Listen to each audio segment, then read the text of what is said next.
Good morning, commissioners. We're on to day 2 of our August meeting. Thank you for being here this morning. Thank you for joining us. Let's start with our roll call with Matt. Right. I caught him off guard. Half a bite, but it's okay. Michelle Andrus, Mildred Brown, Summer Harding, Havania Hayes White. Present. Jocham. April Lopez. Christina Mills. Gloria Perez Stewart. Gina Plate. Kayla Rodriguez. Kimberly Salmonson. Barbara Schulman. Janine Topalian. Here. David Toston. Here. Steve Winlock. Here. Mike Infante. Here. All right, we have a quorum. Thank you, Matt. I have asked Gina if she would lead us in the flag salute.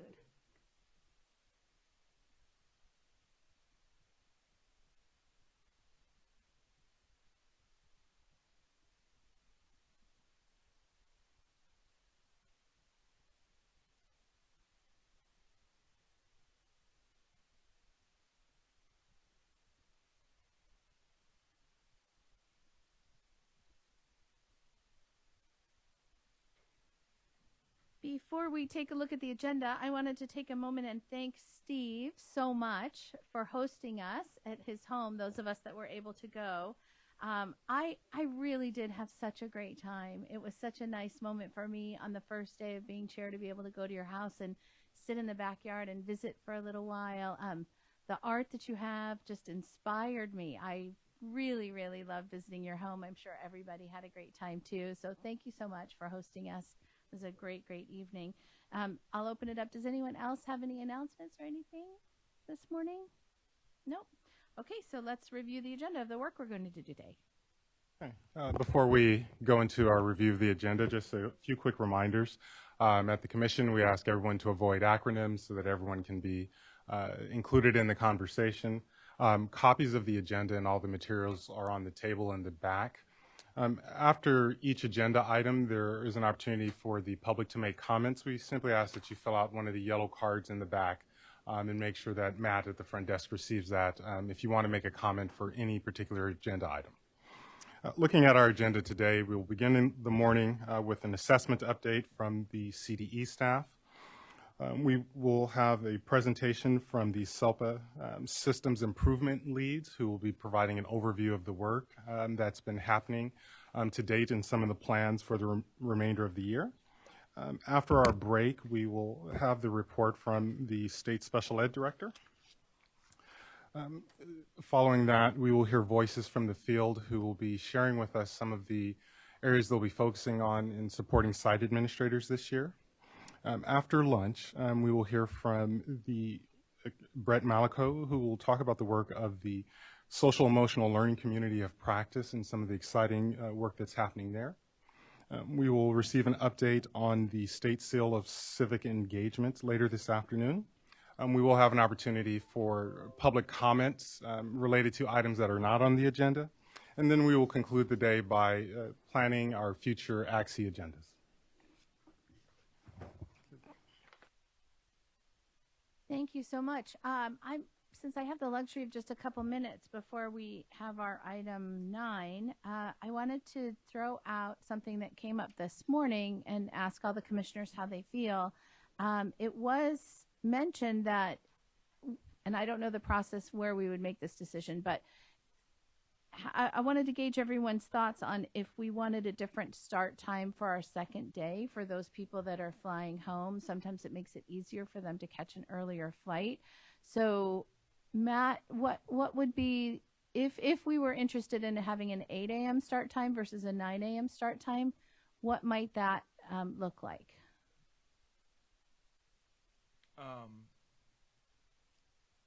I don't think there would be too much of an issue. We would talk with the contractors, but they go by the agenda based upon when they need to be here. So we've started earlier before, 8:45-ish, depending on when we have full agendas. So I mean, it just would be a matter of deciding that's the plan. I think moving forward, and we could do that. So let me ask you, as we're building the agenda, if we were to make a start time of 8, or if it's a full agenda, I guess, is there flexibility there, or is it something that should be standardized so everyone can have that same expectation? Maybe we have a standardized end time, but we might start at 8 or might start at 9. On the second day, we don't want to ever push back push further than 3 o'clock. We have in the past, and we've given you guys warnings of that. The start time is a little more flexible because you guys are here. We start at 10 on the first day because everyone's traveling, and some people come in the day before, some people come in that day. But yeah, there's plenty of flexibility the second day for when we start. Just like on the first day, there's flexibility on when we end. So we could, it could be a play. We could plan on it, but really, it's during the agenda building process between Kristin, me, you, and David. We get to a point where we decide that we need to start earlier, then we need to let people know ahead of time. But it's not as serious as if it was on the first day. Let's talk for a few minutes and hear how people feel, knowing that we would have an end time of 3, but potentially when David's building the agenda, we could look at the content and see if it required a 9 a.m. or maybe an 8 a.m. start time. What are people's thoughts on that? Well, it's difficult for us. There's either a 4 o'clock flight or there's a 6:30 flight. So we can't possibly end at 3 and make a 4 o'clock flight. It's just an impossibility. And a lot of us, I don't, but have children at home, have to pick up children from school. I mean, she does, she lives here. So if there would be a way that we could end at 2 o'clock by starting earlier, I'm not trying to cut time out because, you know me, I don't think we have enough time to do what we have to do anyway.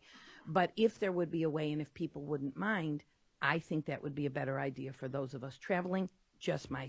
That would be my point of view.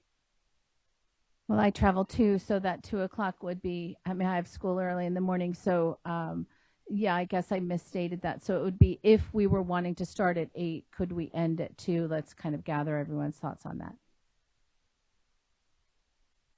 I support it because I have a long way to travel.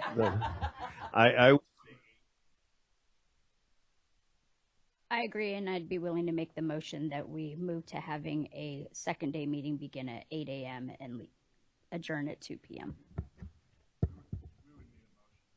Just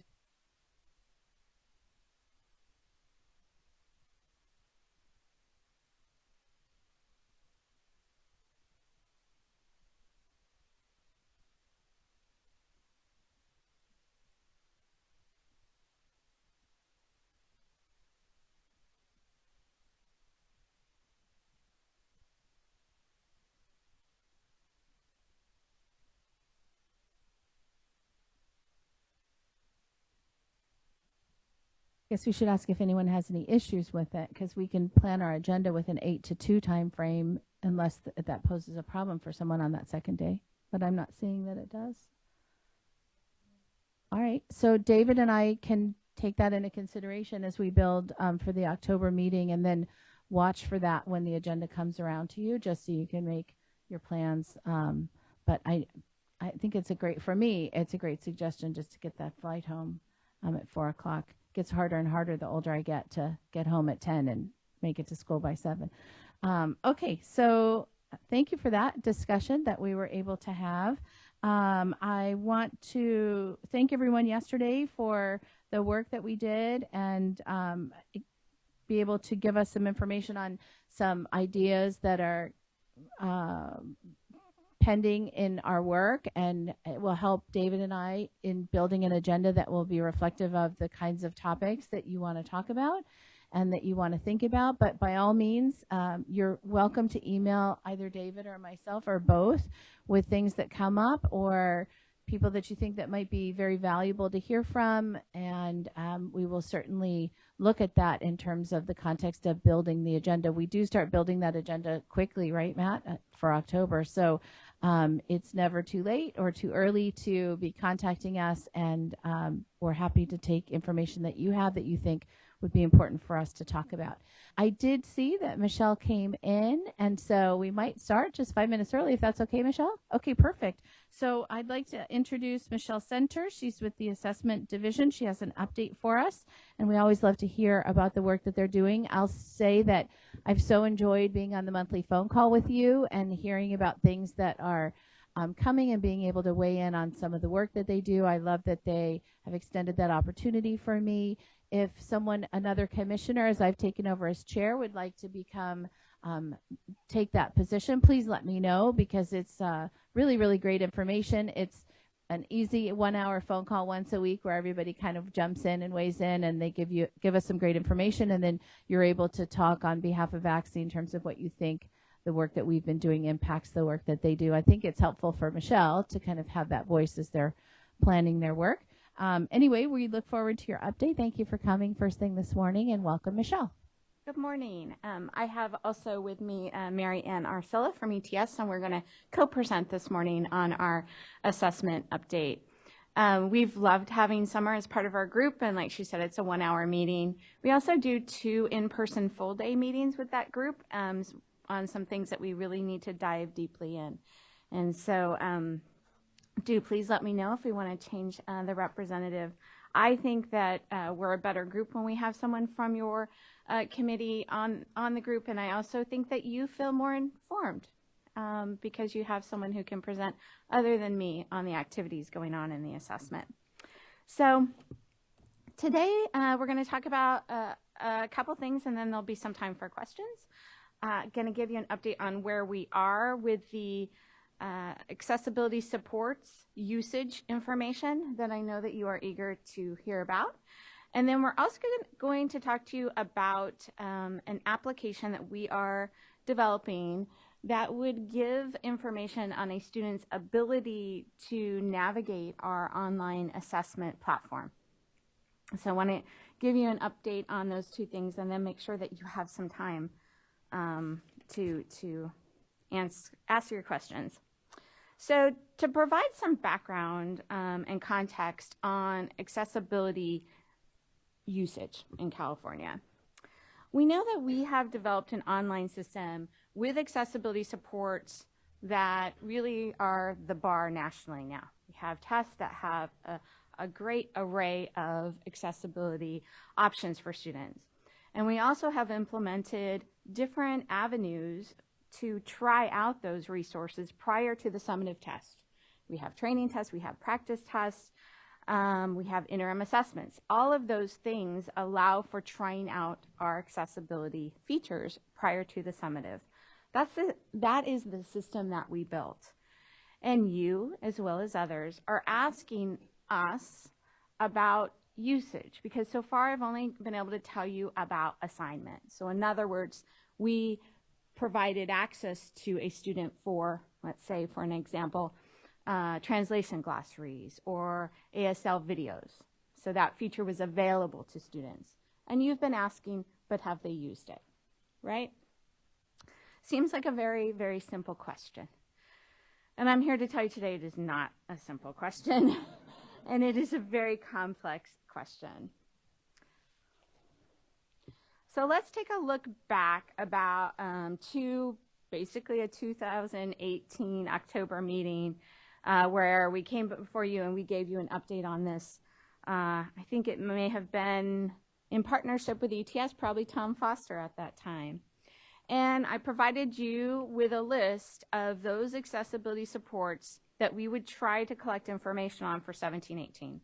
Glossary, highlighter, line reader, masking, text-to-speech, print-on-demand, and spell check. Those are the ones that I indicated we would look at for 17-18, then with an indication and a promise to expand that to other accessibility supports starting in 18-19. So we knew at the time that this was going to be a massive data set and that it was we were going to have to do analyses that we had never done before, that ETS had never done before. And in fact, I don't know of any organization that's ever done this analysis because of the magnitude of what we had. So I'm here to tell you it was easier said than done. So of the things that I said we would do in 1718, 2 of them we could not collect the information on, and that was glossary and spell check. So now we're down to highlighter, line reading, masking, text-to-speech, and print-on-demand for 1718. And one of those we'll add back in for 1819, the one that's more interesting, frankly. But this is what we have for 1718. I think we underestimated the challenge in extracting the data, for one thing. We thought that once we asked for the data, it would be easily extracted and, frankly, easily understood, just massive.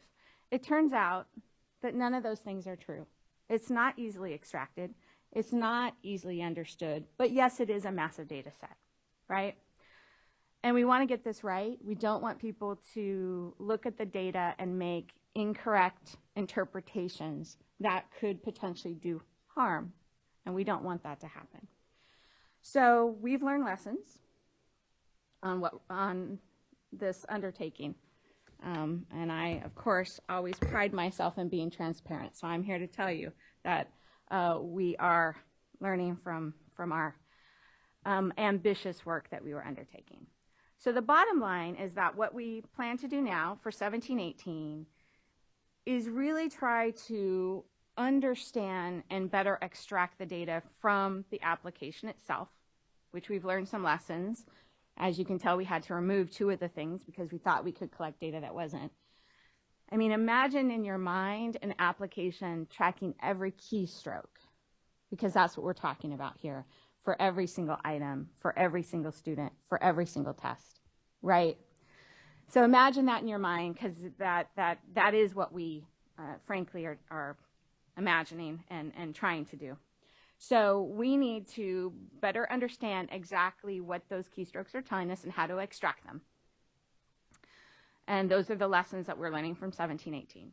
So we need to develop a different process for extraction so that we can expand that list. And we're working on that now. We think that that's going well. We've been able to add some additional accessibility supports for the next year, and I'll give you a refined list. But we also need to really think about, what do we do with it? What do we do with that large data set once we have it? And what are the appropriate analyses to undertake? So that is definitely something that we are working on now.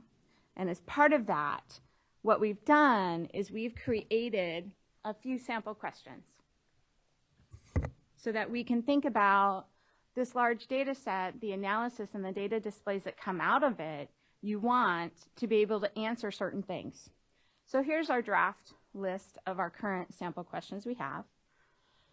One is, how should usage be defined? What does it mean to use an accessibility support?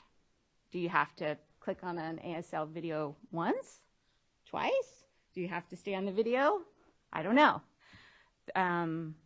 That's still an outstanding question. What is the relationship between assignment and usage? That is an easier question that comes across as an easy question, but when you look at the next one, you realize it's not, because you have to consider the pattern related to that usage. So let's give a scenario. A student logs on, 2 students log on, all right? Both of them we know click on a translation glossary once. One student does that on item 1. The other student does it on the last item. Those tell us very different things. So just looking at the frequency count and not understanding when it happened within the test leads to very different interpretations, right? Okay. The other thing sure. I'm sorry. Can you help me understand like what assignment means in this context? Assignment just means that the administrator of the test unlocked, if you will, access to that support for a student. Does that make sense? So you're not going to see translated glossaries for all students, only those students that got that assignment. Okay. The last thing we really want to be able to do is to identify those districts that may need technical assistance because of patterns that we see in the data. Those could be very different patterns. We don't really know what the patterns are yet. But if there are patterns where we see maybe districts who have a larger than average assignment and a lower than average usage, that might be a district that we might want to call and have a conversation about what are the processes you're using to assign and what are the processes that you're using to get your students familiar with the supports, right? So those are the questions that we've been able to come up with in our mind without actually looking at any data. But what they do is they help us think about not only the analysis, but how we display and visualize this massive amount of data. So what ETS has done is they have actually reached out to the University of Massachusetts, and we are now getting assistance from researchers there to think about, with these questions in mind, how might we create displays that would help us understand those research questions. Michelle, is this happening all over the country that people want this information, or only us crazy people here? What I can say is it's within the Smarter Balance member states. There are a handful of them, not all of them, that have this similar question. The actual application that has this data is not an ETS product. It's an AIR product, and they are a different contractor. They're a subcontractor to ETS. One of the questions that I asked them 2 weeks ago, something like that, was whether or not we could have a multi-state conversation with their other members who are having these same questions so that we can collaborate and have these go through the challenges together and come up with solutions together. They seemed willing to do that. We haven't scheduled it yet, but I think that is also going to happen, right? The other thing that, I'll get to the other thing later. Let me go through this first, and I'll talk about it here. So looking forward to 1819, now that we've kind of stumbled a little bit on extraction, we think we can learn from that and add a few additional supports in our extraction, one being the American Sign Language videos, the other being audio transcripts, closed captioning, and then you can see translation glossaries that we wanted to do last year, but it failed, frankly, that we think we learned from that, and we will be able to get that in 1819. So if you also look at these lists, they're more interesting supports than the 1718 list. Maybe that's a judgment on my part, but I think they're a little more interesting than the supports that we saw on the 1718. So with this data, we will be working with University of Massachusetts. ETS also will be working and thinking about data displays and thinking about how we publish the data and the conversations that we might have. We hope to expand upon those research questions that you saw and have conversations with prominent researchers who can help us identify other research questions, other usage, other ways that we should have thought of in terms of analyzing the data. So ETS is going to facilitate some kind of outreach and conversation with those individuals. We will be looking at the 1718 data, which the department has not received any data tables on that yet. The problem is they're not yet in visualizations. They're not in any display. So we will be thinking about how might we want to publish that in a way that clearly communicates that we think this is just step one and that we shouldn't overanalyze this. We should use this as a training set, if you will, on how we should conduct our analysis, how we should display it, and what questions we might suggest users, local users, ask themselves based on their own data. So I think that's the last slide on that before I hand it over to Marianne, who's going to tell you about the technology readiness checker. So do we want to pause for questions on this first, or do you want to just go on and go to the next. I would like to add just a comment. I'm finding just from my own experience that the comfort level with which teachers are making choices about assignments is increasing every single year. They're more confident in what the program can do and not do for their students. So it feels like when the test first rolled out, it was just throw everything at, a student, and now it's much more refined. So the interesting is you're going through this huge task, and you're looking at 17, 18, how that data, I would guess that data is going to significantly change, even in 2 years from that point, just based on what the conversations that I have. I don't know if you're hearing the same kind of thing. I am hearing more comfort in making those local decisions. That is consistent. What I am not quite hearing is whether or not that has actually resulted in students accessing those supports more or practicing with those supports more in the classroom. And so that's the part that I am not, we'll have to wait and see what the data says, but you are correct. I think that people are feeling more confident in it. We still have, I think, districts that are making kind of really blanket assignments, if you will, that aren't quite as individualized as maybe we would like them to be. So I think that's another potential look at the data to see if we see huge commonalities in assignment in a district. Might that suggest that it's not as individualized as what we hope? I still feel that in a perfect world, we would find ways and tools to use some of these supports in ways other than the SBAC test. Yes. So as curriculum, just like curriculum is matching, they'll identify this type of question, this part of the chapter matches, what we can expect. I would love for them to also offer, these are the supports that are available, try it out in the course of whatever your language arts program is or something like that. And I think we'll move in that direction naturally. It's just will take a little bit of time. Commissioners, does anyone else have any comments on this section? I just wanted to share how much I appreciate the transparency as you guys are grappling with through this, and just kind of the modeling, the continuous improvement approach, even your language around here's what we learned as we were moving towards our ambitious goal, and it just kind of helps understand the undertaking. So just thank you so much for that. I'll go ahead and turn it over to Mary Ann. Good morning. Mary Ann Arcilla with Educational Testing Service here in Sacramento, California. I'm happy to present to you guys on this.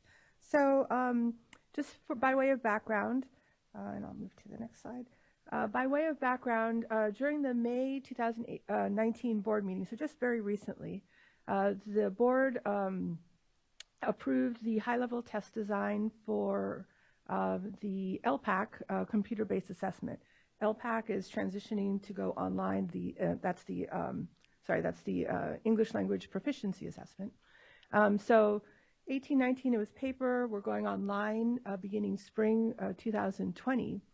And so as they were going through the discussions about the high-level test design, some board members and through public comment, there was a concern about how well students, especially in the early grades and newcomers, would be able to use the technology, use the devices in order to take the LPAC.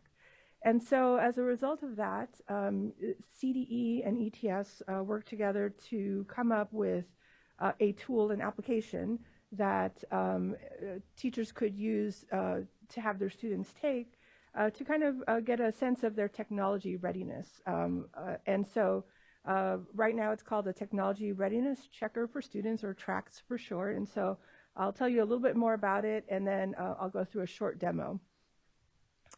So what is it?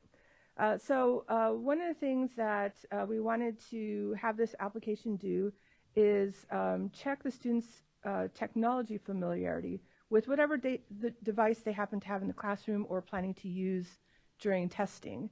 So that's the main purpose of this. We wanted to make sure that the application used the same technology functionality that was used in the actual tests, online tests themselves. So things like dragging and dropping, scrolling, in the higher grades entering text into the computer. So those are the kinds of things that we have the students do on the online test. We wanted to make sure that for this application, we were able to mimic those and as a way for the students to show us what they can do or whether they can use those and how they use them. The application itself, it is a web-based application. There's nothing for the teachers to download or the IT folks to mess with. So as long as the device has internet access and you use a standard web browser, they're able to use it in their classroom and no logins, you have to schedule a time. It's available for them anytime. And at the end of, once the student goes through a session, and the idea is that it's a short session, it's not going to take the whole classroom, unless they want to continue to play with it. At the end of a student's session, the application gives real-time feedback on what the student did during their working with this application.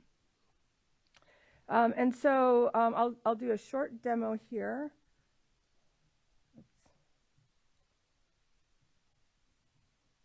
Matt, will this go to the internet? Oh, escape. Okay. And then is there a link in there? Yes. Okay. Control. Yeah, press one. Okay. Okay. So this is a demo version of an early version, sorry, of the tracks system. Some of this is here as a show and tell. Some of it will be removed, but I'll go through a short demo of this. So students will enter through, or the teacher will enter through this landing page. They'll click on the door icon. And what we've developed is a storyboard for all the grade levels that would be taking an online test. So for LPAC, we have the lower grades, K through 2 represented. And then we also go all the way up to grade 12 because both CASP and LPAC run the whole set of grades.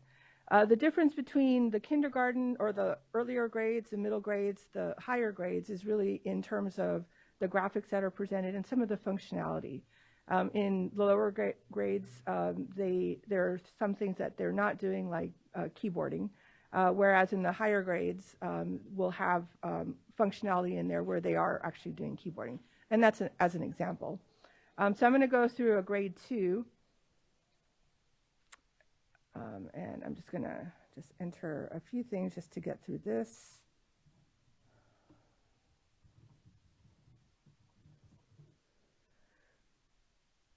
Okay, so then the students will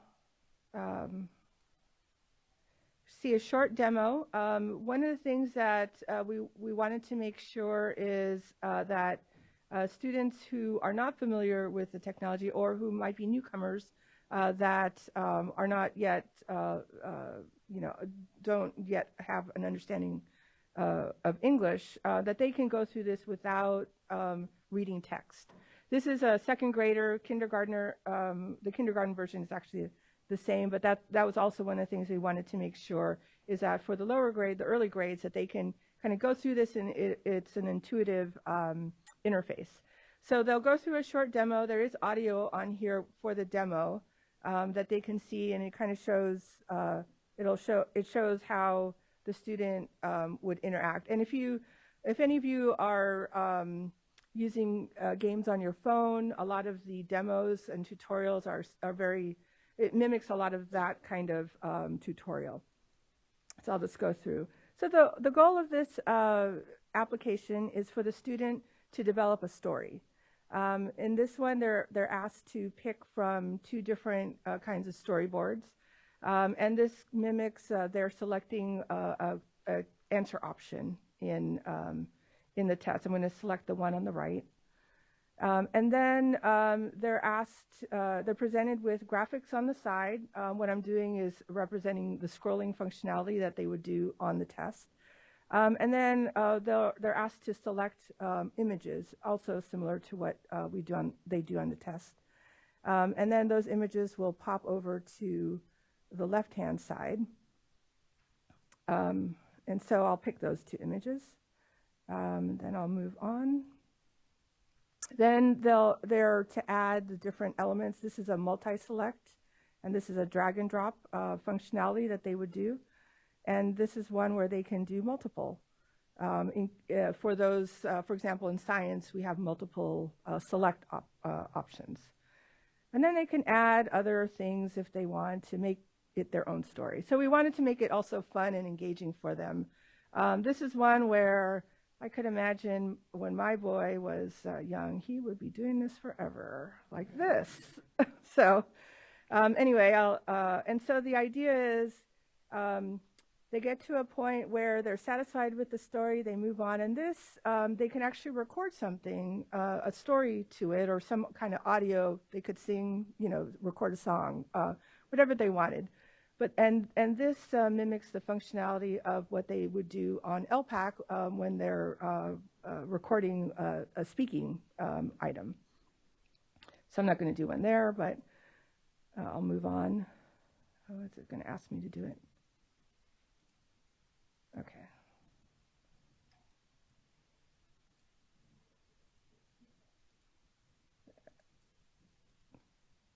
Okay, and so let's pretend I recorded something. And so then at the end, the student has this that they can print out. And I'm going to just get to this. Okay. So then the teacher can go to this STAR, the Student Progress Dashboard, and this shows what I did during my session. You could see that I did backward-forward navigation, single select, multi-select, but I didn't do any expanding or minimizing of screen views. And so the teachers presented with this and could use it for understanding what their students can and can't do in the technology. And so that's currently what the demo looks like. Now, some of the things that we want to do with this, well, right now it's going to go into field testing. So when we have LPAC going into field testing, which is coming up in end of September, October, this will also be available before the LPAC field test so that teachers can use it for their students and get some information. And what we'll do is we'll get feedback from the users so that we can refine it in time for the spring operational testing. Some of the things that are interesting about interesting uses of this are things like it doesn't have to be an English learner student that can use this.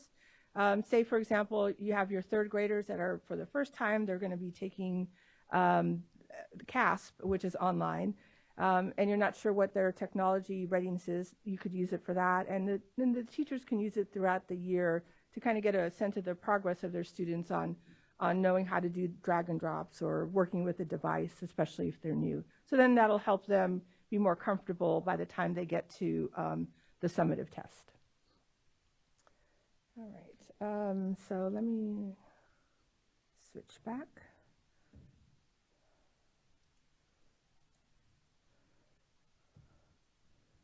So I showed you the progress bar.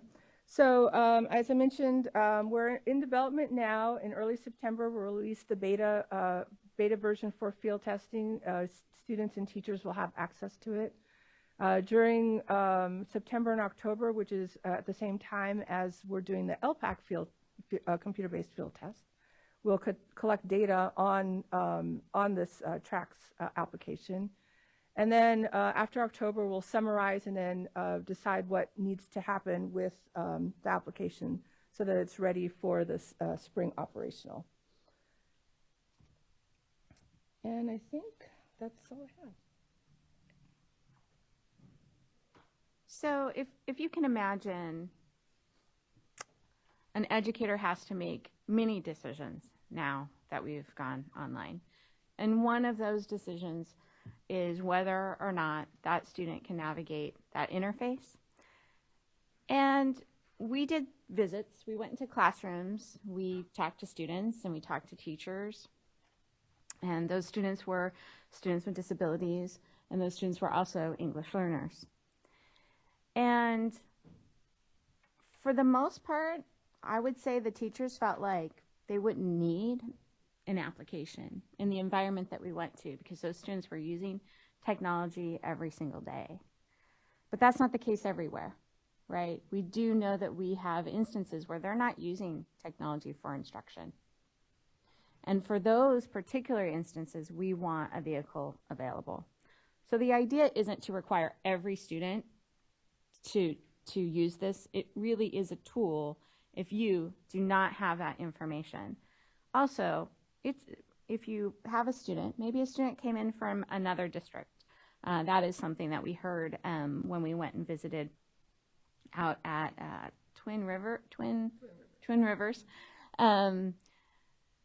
That they use technology from a very low grade there, and students are used to technology in the classroom at the ones that we went and saw. But sometimes they have students come from neighboring districts, outside districts. And to put those students in that environment for using technology for instruction, which is what they were doing, they right now don't really know whether or not they can navigate that on their own. So this application, which you can tell doesn't really take that long to go through, they could use this for that also. It doesn't have to have anything to do with testing, frankly, if they just wanted to get a feel for how familiar are students with the technology. I was in I want to say one of the classrooms was the first grade classroom, and I was talking to the students and I was observing them, and they were much quicker than I was on a device, and they were all doing independent. And what was also interesting is they were doing things their own way. So one boy, for example, was using his not his mouse but his trackpad, right? You look at someone else, that's not what she's using, right? She's using a mouse. You look at someone else, they may be using the keyboard.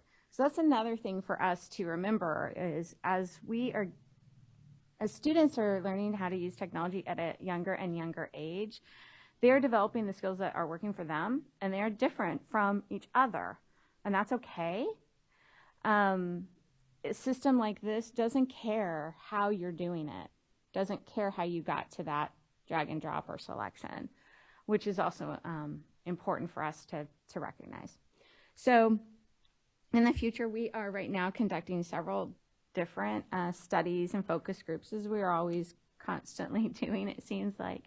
So in the future, what I want to do is I want to come back to ACSE and speak about some of those. One of them is what we refer to as a twinning study, and I think I've talked about twinning to this committee before, but it's one of the things that we do to make sure that our items are appropriate for the visually impaired. So we are doing some additional analysis and questioning to users of our system. So we're happy to come back and report out on that. I think one of the meetings might actually be occurring at this very moment. So we're happy to come back and report on that, as well as any other focus groups and analyses. So any other questions? Commissioners, do you have any questions or comments? I do. I have a great comment. I think this is an amazing tool.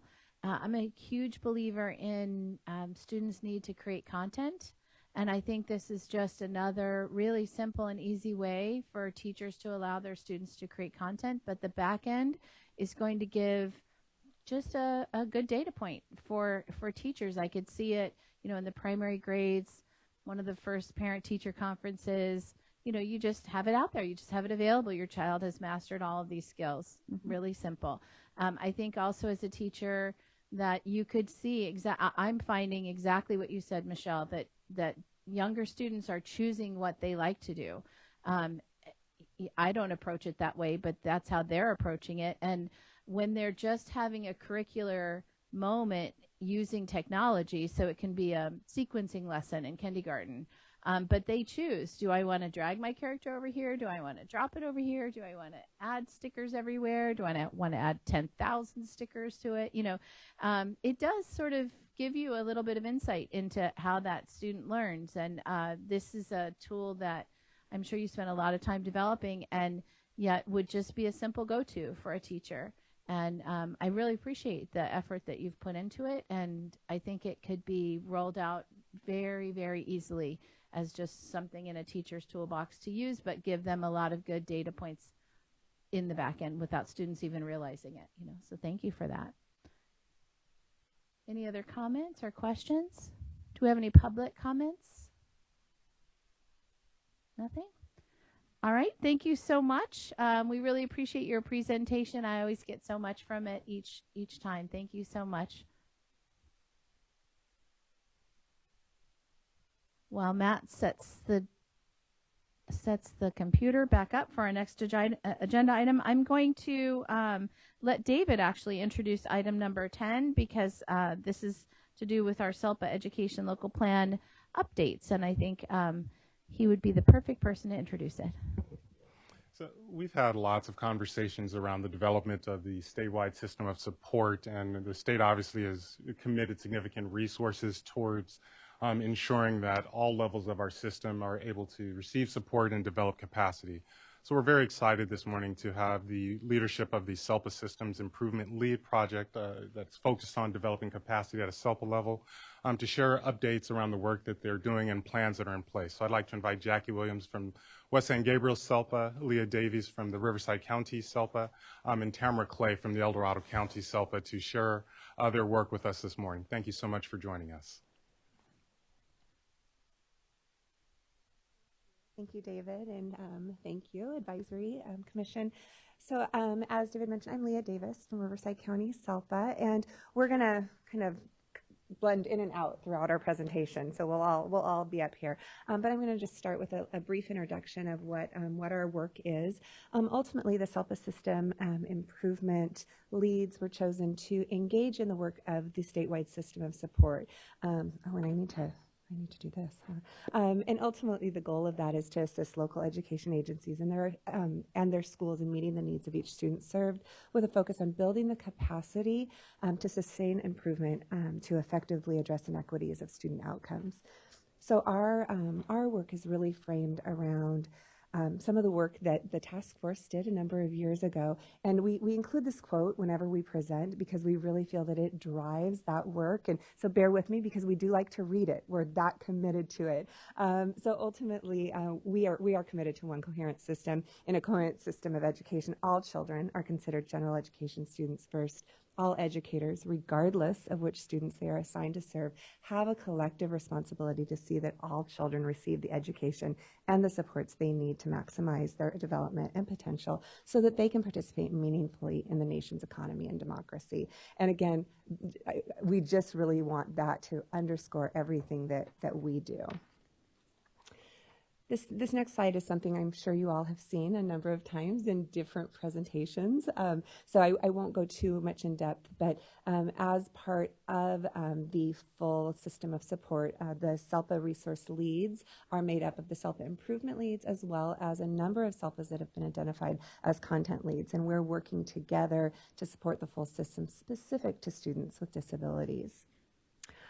The role of the SELPA leads at this point is to join the statewide leadership team, that includes the California Collaborative for Educational Excellence, or CCEE, California Department of Education, the State Board of Education, and other statewide leads that have been identified within that statewide system. And we're working collaboratively with one another to build the capacity specifically of SELPAs and lead agencies within the statewide system of support. We underscore the capacity of SELPAs, but we recognize that that is moving outwards to the LEAs as well, as they're working with their students. The three primary roles that we fulfill in that system is that to serve as capacity builders, facilitators, and connectors. As we framed our work, we identified our theory of action, and it's there in front of you. We truly believe that if we build these partnerships, we work collaboratively with these different agencies, that we'll be able to build the capacity of SELPAs and LEAs to improve outcomes for students with disabilities. We framed that work in really what we call 3 buckets of work, and those buckets are around special education data use and governance, continuous improvement in ensuring that we're using a culture and a methodology of continuous improvement in our work, and then access to resources specific to high leverage practices to improve those outcomes for students. We believe if we build these partnerships, collaborate, and build the capacity in those areas, then students with disabilities will have access to cohesive and effective schooling, ultimately improving the outcomes for post-secondary success. This next graphic or visual outlines those buckets of work: data, governance and use, continuous improvement, and high leverage practices for change. But one of the thoughts we had as we developed our work is very similar to the statewide system of support, where it's a tiered system. We have, supports for all, we have differentiated assistance, and then we have intensive assistance. We also have our supports leveled out for all districts, all SELPAs. We have those that need a little bit more directed work or focused supports, and then as we move down in years in the system, we'll have more targeted intensive supports. And so you can see that data governance and use will have tools available to all. We'll also have some data boot camps, facilitated conversations and professional learning, and then targeted coaching as we move forward. And that same pattern follows through with each of our 3 buckets that we'll go into a little bit more in depth.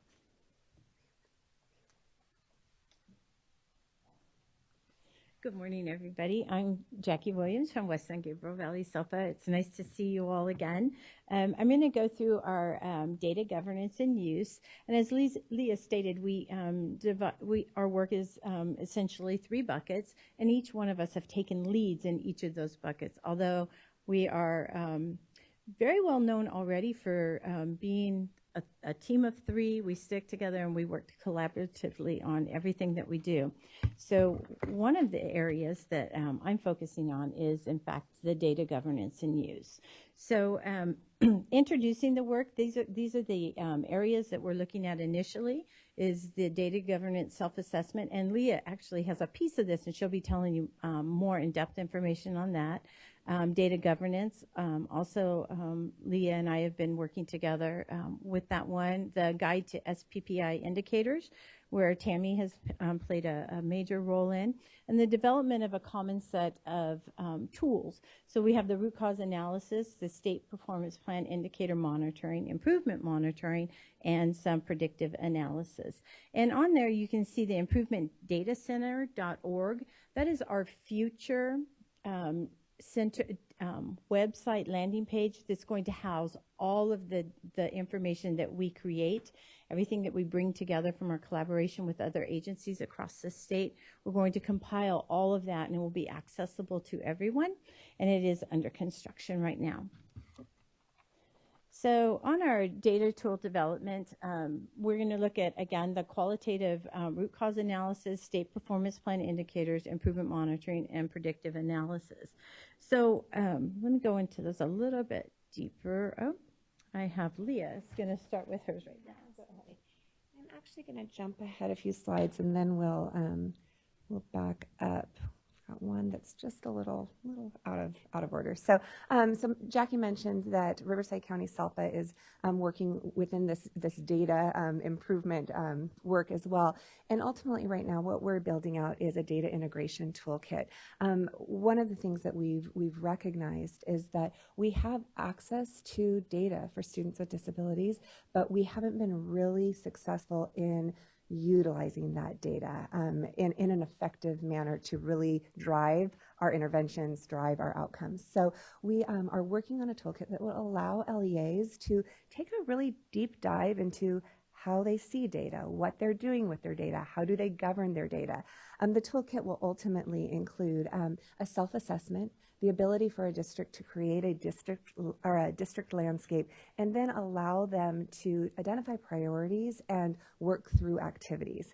I'm going to back up to a screenshot of what that's going to look like. So again, this is just a screenshot of part of the toolkit. As Jackie mentioned, our landing page for our data tools is under construction. It will be available very soon.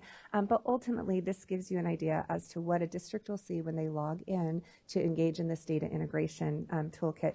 They'll start first with a self-assessment, and that self-assessment will be interactive, web-based. It will look at a number of different areas. It will look at how the district is engaging in data governance, how they are looking at systems design and development, as well as their data use. And they'll answer a series of questions around what the LEA is doing. So for example, you can see the local education agency has established standard definition for codes for data entry. And so the district will have a team that works through a series of questions. This will then allow them to identify those areas of data governance and use that that may be areas open for improvement. And so from there, the district will develop a landscape. And it's important, this component of it is very important because we recognize some of our LEAs will go into this and there will be a number of areas that are, have room for improvement. And so this will allow them to identify the resources available, what is the willingness of the district to do the work, et cetera. So they'll build that landscape, and that will help them then identify the priorities that they have around data use and governance and moving forward, how to improve their systems so that they can better utilize their data to improve those outcomes. From there, after those three things are done and complete, there will also be access, and this is kind of the second phase of the data integration toolkit, to activities as specific as meeting agendas and who to pull together and have the conversations around data. So it will be a very useful tool as districts improve how they're working with their data, what they're doing with their data, how they're housing their data, et cetera. Dancing. All right, so now I'll go in. Oh, absolutely. Who at the district is doing this? Yeah, absolutely. So yes, that's a great question. That's a great question. And leads me to one of the components is in October, we will actually be piloting the whole, the self-assessment and the district landscape, as well as the priority building. But I just had that conversation with one of our pilot districts because the special education director's eyes were really wide open when she said, wait, what do we have to do? But really it will be a multidisciplinary group. It has to be. So it won't be a single individual. It will be, we're encouraging districts to develop that data governance team inclusive of a special education director or administrator, must have a decision maker at the team because some of those priorities will require additional resources, commitment of dollars, commitment of people, as well as the folks involved in data accountability for the district. We also have encouraged them to have folks that are involved in the data entry, right? So whether or not that's your CalPADS technician, folks from a school site. So again, every district will look a little bit different because their systems are currently different, but it will be a multidisciplinary team. My follow-up question is, how many pilot programs are you talking about starting within the state? Right now, we're starting literally with 2 LEAs in October to roll out because we want to be lockstep with those 2 LEAs facilitating the conversations. So we're working with 2 LEAs right now. Yes, absolutely. Sorry, Leah, one more question. Sorry. I'm going to get my steps in. Yeah. We're all going to wait till you get back. Perfect, that works.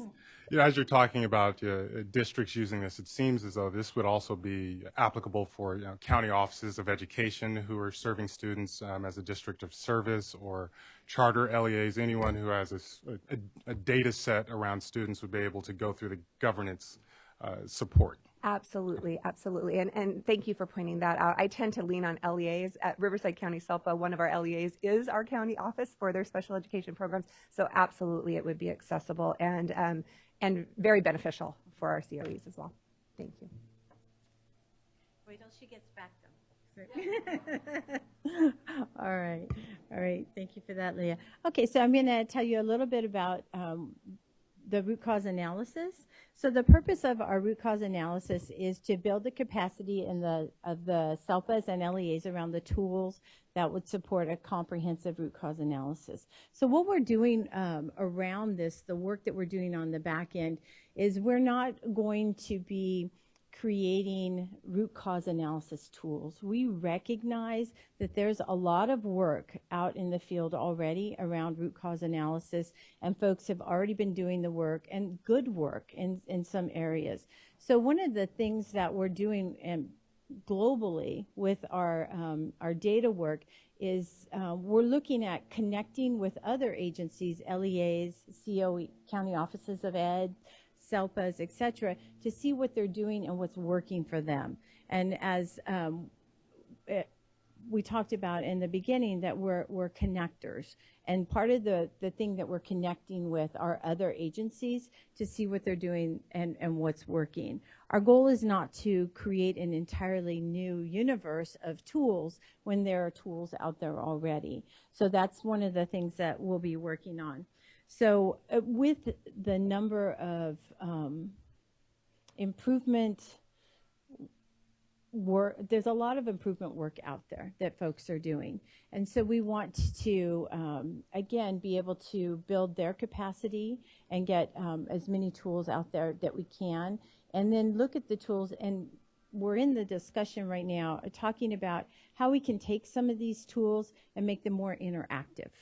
So bringing in the website, our Improvement Data Center, a website, and taking the tool to where if you click on a link, it will take you to X, Y, and Z to help you look at different data sets within your LEA, SELPA, or COEs. So let's see here. So we'll go to the next one. All right. So our state performance plan indicator monitoring. So what we're doing here is to provide a comprehensive set of tools to help monitor the SPPI indicators. And what we think, we know that there are tools out there that are already doing some of this work and connecting. And again, we're going to link up with folks to see what they have already, and that we can build on the capacity of SELPAs and help LEAs, COEs, the system, support them in their work around this. So the software will be accessible to everybody, as we stated before. Everything that we do, with the exception of student level work, will be accessible to everybody in our system. So again, we are going to look at improvement monitoring. So as everybody starts doing the work of improving outcomes for students with disabilities, then we will be able to track that improvement and track, in some cases, student level data. The districts will be able, SELPAs, County Office of Ed, will be able to track that information. So we're working on a tool to do that also. And then the predictive analysis tool is something that is going to take us some planning to get to, because there are many tools out there right now that we can create trend lines for. In fact, we're working on an APR data tool right now with the state's APR data, where LEAs, school sites, districts, county offices of ed can actually download their APR data, which is public data. So that's an easy thing to do, and look at their trend lines.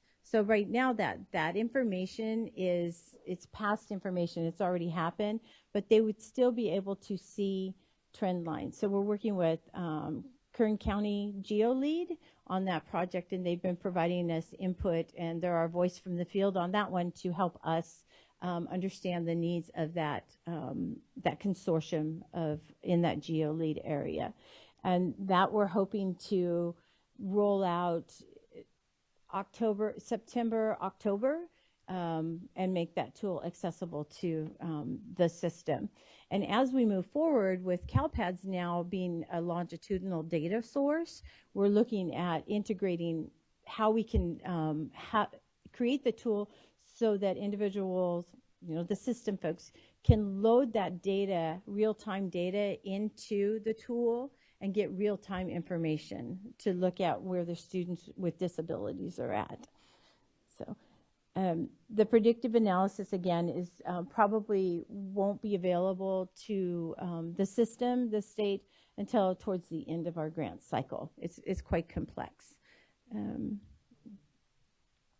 think, before we move on to the continuous improvement part, I wanted to also let you all know that we are in the process of developing our design teams. And for each area of our data improvement and development of data tools, we actually are asking folks from the field to submit applications to join our design teams. So we're in the process right now. We just finished the application, and we'll be sending those out to ask people to join our teams. There'll probably end up being between 5 and 7 people on each of those teams, and all the way down to the school site principal. So we really want feedback from many, many areas to see what's needed and how we can be of assistance, with not assuming we know what everybody needs, because we certainly don't. So those data teams are being, we're getting ready to do that now. Okay, questions? Not that I want Leah to walk back up. I really, Leah, I don't. She has the highest heels on today. Oh, yeah, so maybe you can answer for her. Do you know what two districts, what two LEAs you're doing? Just so I... So we have, one of West San Gabriel Valley's members is Arcadia Unified School District, and I believe in our COE, SELPA, it's Beaumont Unified? Yes, those are our two right now. Okay, and a question I was going to ask and got an answer up here, but maybe people who are listening don't know. Yes. I was just told that the grant is 5 years, and what year are you in now? So we are in our first year. Okay. I believe it started November. We're in our first year. Okay, that's okay. It's just that sometimes knows I'm looking that at information, somebody on the outside can't ask that question. Yes, thank you. So we are in our first year. Thank you very much. Thank you. Fiscal years, correct. Sorry. Yes, it's fiscal year. So year 2. Okay. All right. Anything else? Do you need Leah? No, I'm just kidding. All right, Tammy. Good morning. My name is Tamara Clam with the El Dorado County SELPA. With LCFF, the state of California really leaned into this idea of continuous improvement, of embracing continuous improvement as a framework for ensuring that we're improving outcomes for all of the students in our system. And we recognize that the LCAP is the driving force in our LEAs for that continuous improvement methodology. So we would have been remiss to have ignored continuous improvement, and specifically improvement science, which is the direction the state has, for the most part, headed in, our county office partners. So Jackie and Leah talked about data use and governance, and one of the reasons why we're spending so much time on those data use and governance tools is because if we don't understand our data, and if we don't have integrous data, we really don't have a way to get a glimpse or capture what's happening in our system that's producing the results that the system is producing, which we know in some cases are not satisfactory results. So that's the emphasis on data use and governance, and it ties very nicely with continuous improvement and some of the work we're hoping to do around continuous improvement, again, specifically improvement science. We do believe that if we build the capacity of SELPA administrators and teams, to develop continuous improvement cultures and also apply continuous improvement tools and frameworks, then students with disabilities will have access to more cohesive and effective systems that are intentionally designed to provide the necessary supports and interventions for educational and post-secondary success. So that's how the continuous improvement piece ties into our overall theory of action. We've broken our continuous improvement work into two categories. We have continuous improvement tools and resources that will be available to anyone in the state and, for that matter, the nation who is interested in accessing them. We also have resources that are specifically designed with SELPA administrators and SELPA teams in mind. We want to make sure that when SELPA administrators and teams are engaging with county offices in differentiated assistance and other improvement processes, that we are very much speaking the same language. So there's been a lot of training and support specific to county offices as they leaned into continuous improvement and differentiated assistance. We want to make sure that our SELPA administrators and teams have those same opportunities, again, so that we're all able to move into this one cohesive vision. Some of the resources that we have available that are for LEAs, county offices, any other educational agency, you'll see later in the presentation a link to our Padlet. So those resources that have already been developed, you can access. Once we have our website, our Padlet will redirect to our website. We have the State Performance Plan Indicator Guidance document, and I'll be sharing that document with you and walking you through it. We also will be developing state performance plan indicator modules. Again, those state performance plan indicators, we're focusing in that area for two reasons. One, because we believe it's critical data as LEAs do root cause analyses, particularly if they're focusing on their students with disabilities. Two, we think this is important because in the state of California, indicators mean two very different things to two very different groups of people. When we say indicators, when we're working on a differentiated assistance process, most likely people are going to be thinking of the dashboard indicators. When you say indicators to a special education administrator, and particularly a SELPA administrator, we're thinking those state performance plan indicators, right? Those federal indicators that are specific to students with disabilities.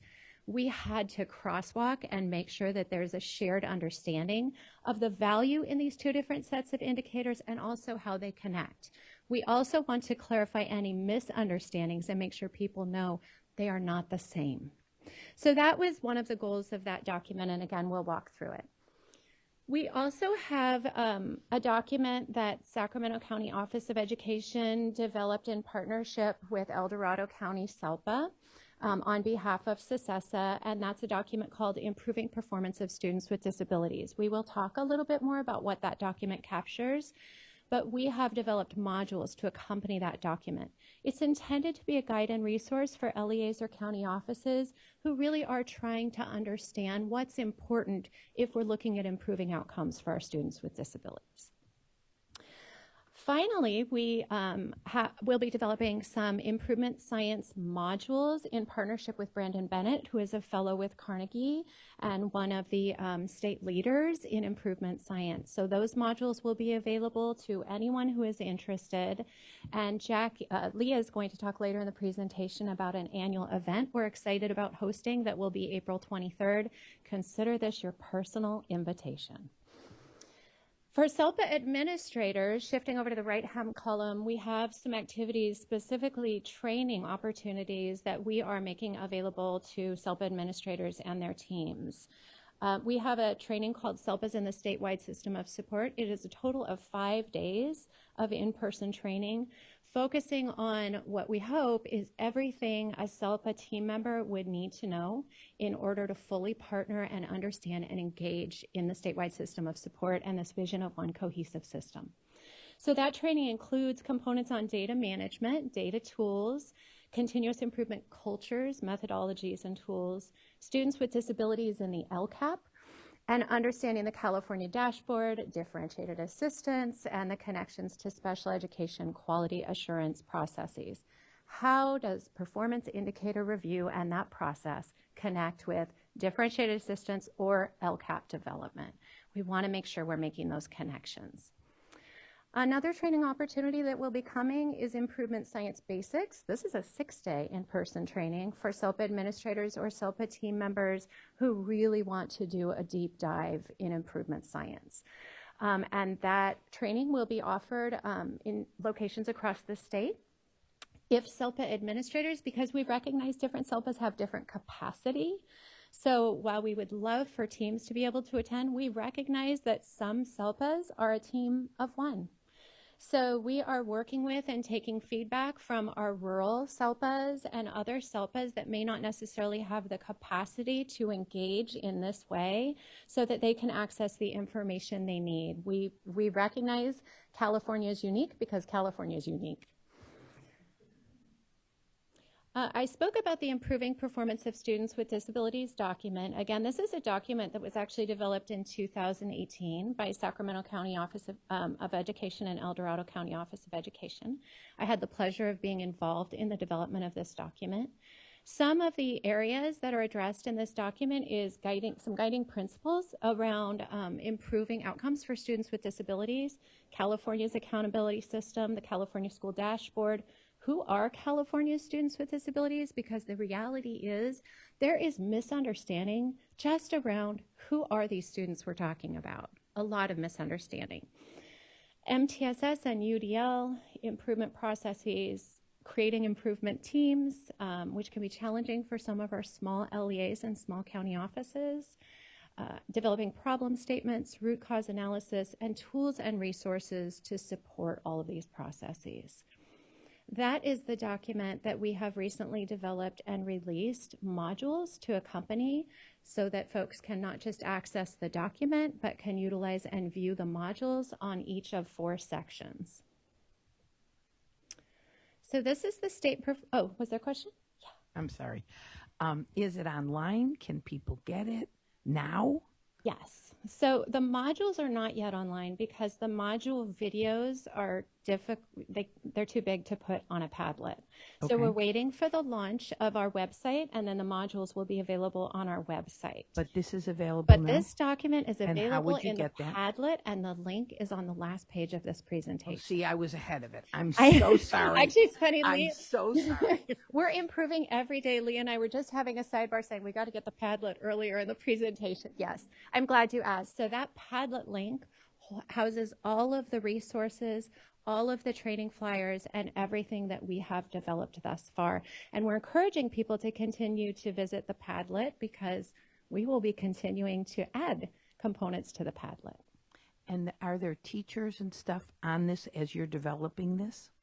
Are there teachers involved in the development process? Yes, for this particular document, because we were doing updates, there weren't current teachers, but I will tell you about our feedback looping as we move on, and we definitely are mindful of having educators, general education and special educators, and also parents involved in these processes and these feedback loops. The other piece that we're mindful of, and I just want to bring it again, is our small rural county offices, our small rural LEAs, looking at their capacity to lean into some of these projects.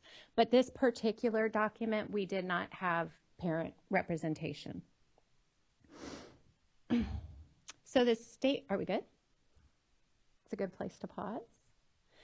The State Performance Plan Indicator Guide. I mentioned that one of the gaps that we recognized in our system that was creating barriers for continuous improvement processes was this different language and framing when we're talking about the word indicators.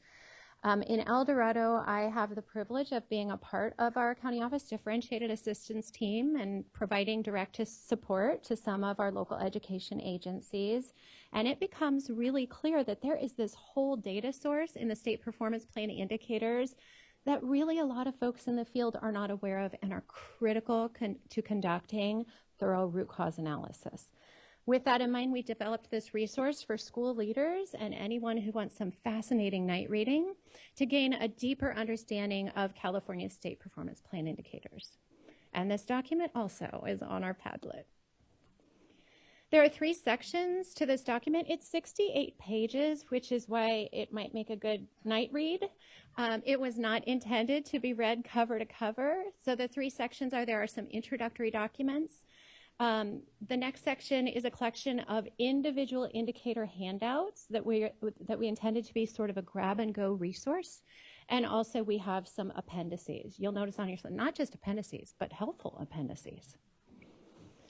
So we'll start with introductory documents. Matt, how am I doing on time? You're fine. Okay. Yeah. Should never say that to me. Wow. Wow.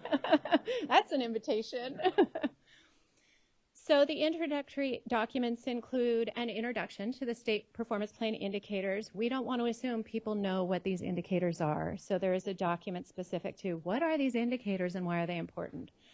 Another document or a section on getting to know the state performance plan indicators, and a third section on making connections to the state performance plan indicator, which was the ultimate goal of the design of this document. The introduction to the state performance plan indicator, and what you're seeing on your screen are screenshots of the components that I'm referencing, but again, the whole document in its entirety is available on the Padlet. This section includes an overview of the purpose of the document. Why did we do this? The intended audience and use, and some quick tips for navigating the document. The next section is getting to know the state performance plan indicators. Our intent was, if you're working on a differentiated assistance team, on a PIR team, and you want to speak about one of the indicators, to have a document, and that's the document that we're referencing, getting to know those indicators, that you could hand to folks so that they have some orientation of what it is we're talking about. This document, or this section, also includes an overview of the state performance plan, a list of the indicators, data sources, and some information on the annual performance report. It also includes a state performance plan indicator information at a glance section. We were trying to allow for grab and go and ease of access, and some supplement. It can be a supplement to the indicator handouts. Also part of the introductory documents is making connections to the state performance plan indicators. This includes an overview of the relationship between the state performance plan indicators and related processes, specifically LCAP, dashboard, and quality assurance processes. How do all of these indicators play into some of the accountability processes that all of our LEAs are excited about going through every year? This section also includes additional resources and can be a supplement to the Making Connections section of the indicator handouts. So shifting to the individual handouts themselves, you see screenshots on this slide. These are individual one-page, two-sided handouts for each of the 14 state performance plan indicators, the 14 that are reported at the LEA level, that are reported in the local annual performance report. You can see the indicators are clearly numbered, so the intent is not that someone would access or be handed a 68-page document, but if they're really wanting to focus on indicator 1, that they would have information about the metrics calculations and what indicator 1 actually is. Each handout is intended to answer the following questions: which LEAs receive results for this indicator? What is the data source for this indicator? How are results calculated? And what is the target? Each handout also includes a Making Connections section, which you can see in your screenshot, intended to provide an at-a-glance reference to the related dashboard indicator, if there is one, the related LCAP priority, and the related quality assurance process. We're trying to create a through line so that LEAs understand how all of these connect so they can be more efficient and effective in improving outcomes for students with disabilities. Oh, sure.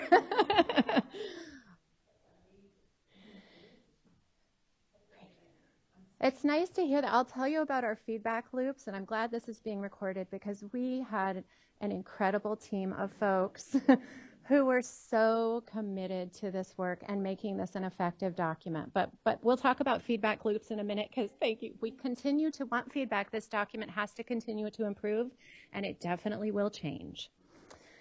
So when applicable, and this was the section I was excited about, the indicator handout will also include a compare and contrast, comparing the state performance plan indicator and the California school dashboard table. Here's why this is important. When we're in an LEA, for example, going through an accountability process or just an improvement process around suspension, the dashboard indicator for suspension, the metrics and calculations, are dramatically different than the state performance plan indicator for suspension. State performance plan captures students who are suspended 10 days or more, students with disabilities. The dashboard captures students who were suspended once, counts as 1, 4 times, counts as 1, 15 times, counts as 1. Both are valid and relevant when we're doing a root cause analysis and trying to understand the outcomes that our system is producing. But if we believe they are the same, then that leads to frustration at the LEA level, and they think the data is wrong. So our goal was to create that crosswalk and help LEAs, SELPAs, county offices, and anyone else who's supporting that differentiated assistance team. And you can imagine how this all translates for parents, and many of you are parents of students, to make sure that there is access and ease in understanding these indicators. Finally, helpful appendices. The appendices include District of Special Education Accountability and District of Service Table, and I know there's been much conversation here about the shift on the dashboard in the academic indicator to District of Special Education Accountability. So that is particularly important and relevant right now, and we will be updating the document to reflect all changes. The appendices also include a quality assurance process monitoring activities summary. We want to make sure that folks understand how these performance indicators connect with performance indicator review, comprehensive review, data identified noncompliance, disproportionality, and significant disproportionality. And then we do have a state performance plan indicator at a glance, which we would anticipate would be one of the most useful resources in the document. It is a 2-page crosswalk. Placer did something similar and did great work on that. El Dorado had an iteration of this, and I know there were others. We tried to create something that was comprehensive, but also convenient and not overwhelming. And I'm going to, these are screenshots of some of the appendices documents. I'm going to skip through them, but I do want to show you, this is the at-a-glance document I was referencing. So on the left-hand side, you can see all of the state performance plan indicators. Then you'll see a description column of the indicators. You'll see the data source for the indicators, which sometimes is a profound mystery. And then you will see the quality assurance process it connects with. That's that special education accountability process, how it connects with the LCAP priorities, and how it connects with the dashboard indicators. We are hoping that folks will use this SPPI guidance document as a comprehensive guide, but also we worked diligently to try and create it as a grab-and-go resource. Document updates and online location. So I already mentioned that the document is located on the Padlet. It will migrate over to our website once it's launched in September. Check frequently for updates. We, as much as we wanted to print this document nice and shiny and in color, we are encouraging folks not to do that. This will be a dynamic document that we will continue to update throughout the course of this grant work. And I should take a moment to talk about feedback loops. We had over 50 contributors to this document. County office folks, we had teachers, we had administrators, general education administrators, we had SELPA administrators. We were pulling people off the street, trying to ask them what they think was effective about this document and what needed to be improved. And a huge call out to Shiloh and Stephen Rogers. They were we had to have their partnership in making this document happen, and we are so grateful for their time because they were critical contributors. So just want to make sure that we call out all those people who contributed, and we will continue to do that as we develop the document. There is a feedback loop. You'll see the link on this page. We encourage you to look at the document and provide feedback, and all you have to do is click on this link, and you can tell us what you love about it, and you can tell us what needs to be better. Our team will be updating the document frequently, continuing to work with CDE to ensure that it accurately reflects the metrics and calculations and any changes or shifts in our system. And we expect them to happen. Yeah, thank you. All right, so thinking of our buckets, data use and governance, continuous improvement, and then we mentioned our third bucket being around high leverage practices. So what we know is that data use and governance is a component, and that will drive our continuous improvement work, right? We need to know where our improvement areas are in order to engage in the continuous improvement. But the question that then will arise in that continuous improvement is then what? What actually do we need to do to improve those outcomes for students with disabilities? So that third component will be developing a system that allows LEAs, county offices, schools to access information and ultimately activities, modules, training around high leverage practices to improve outcomes for students with disabilities. The goal here is that we will be linking these modules of high leverage practices to each of the SPPI indicators, so that an LEA who is targeting indicator 1, graduation rate, can look at their data and then go in and find, what do I need to do? What are some ideas, some change ideas around improving our graduation rate? What that will look like will be both a guidance document very similar to our SPPI guidance document, to the point that it will look very similar, and it will just be a seamless flow of, this is the indicator, this is how it's calculated, this is all the information I need to know about the data, and here's what I can do about it if I'm working to make improvements.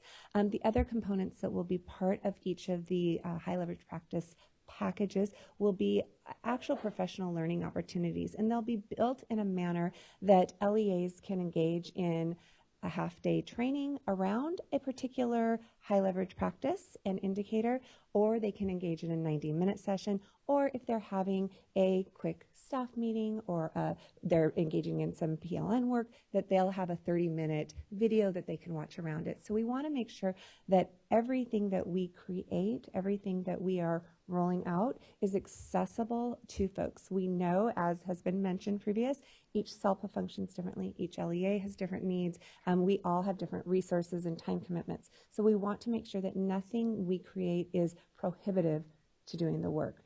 So each of those components will be developed for each of the SPPI indicators.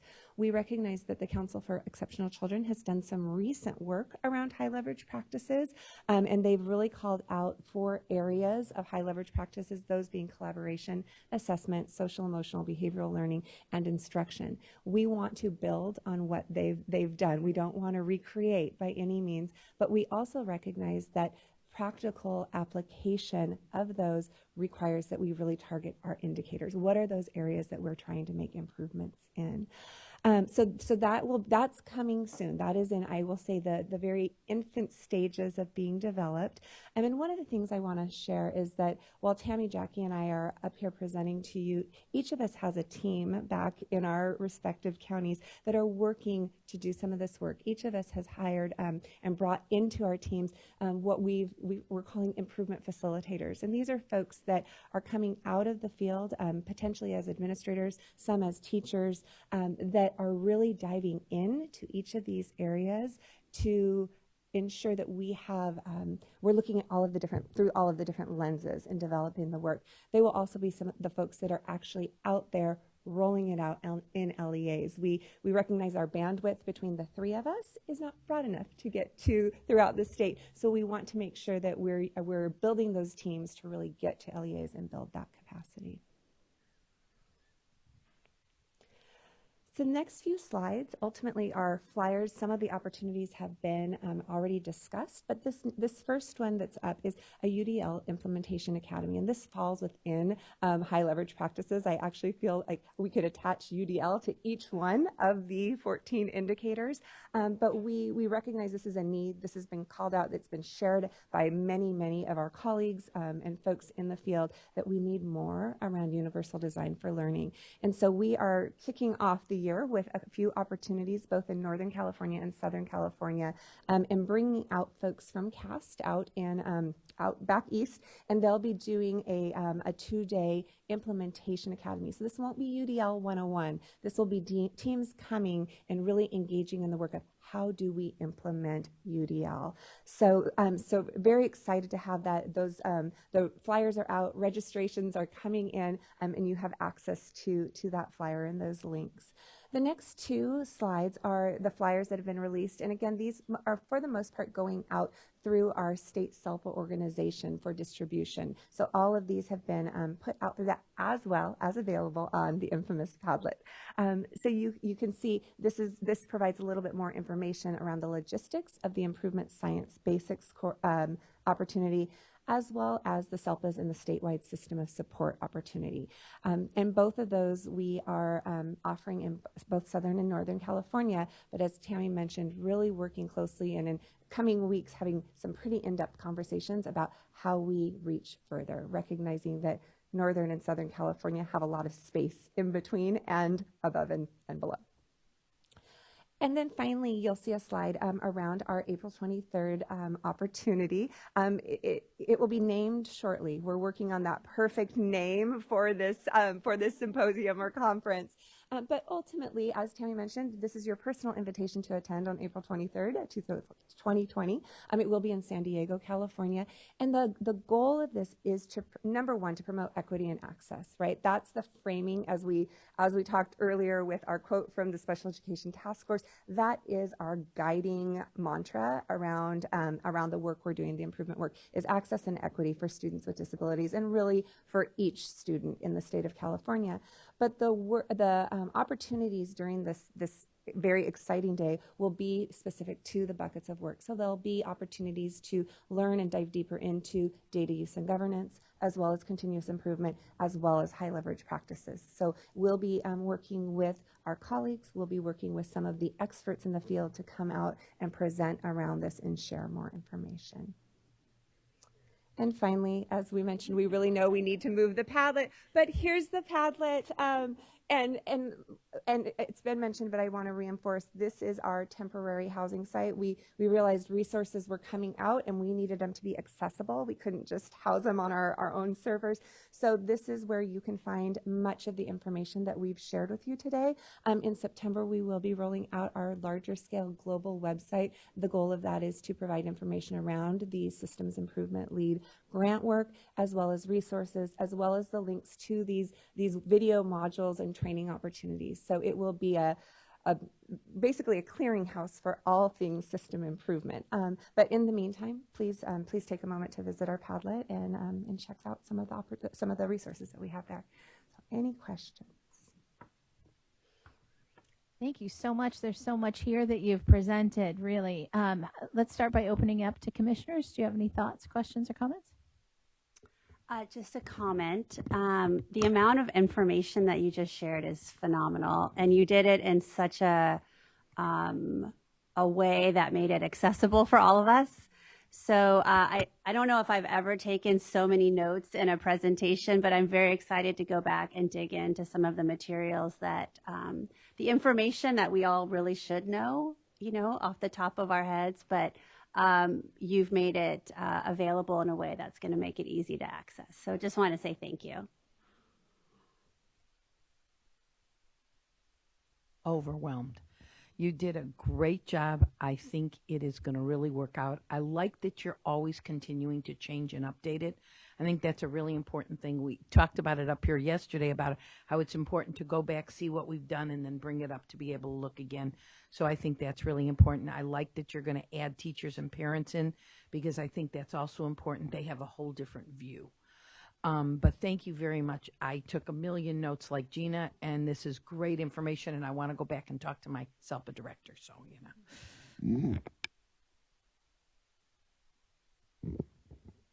So many of you know that this is really a culmination of a long time vision that came through the state budget last year around how can we make sure that that with all of the attention paid to special education improving the outcomes for students with disabilities, how can this be memorialized and really become part of the system of support where it's not an add-on, but really foundational in how the state is looking at SELPAs and the support that we're going to be giving regionally. And so kudos to these three for really taking that dream and putting it into a reality for our state.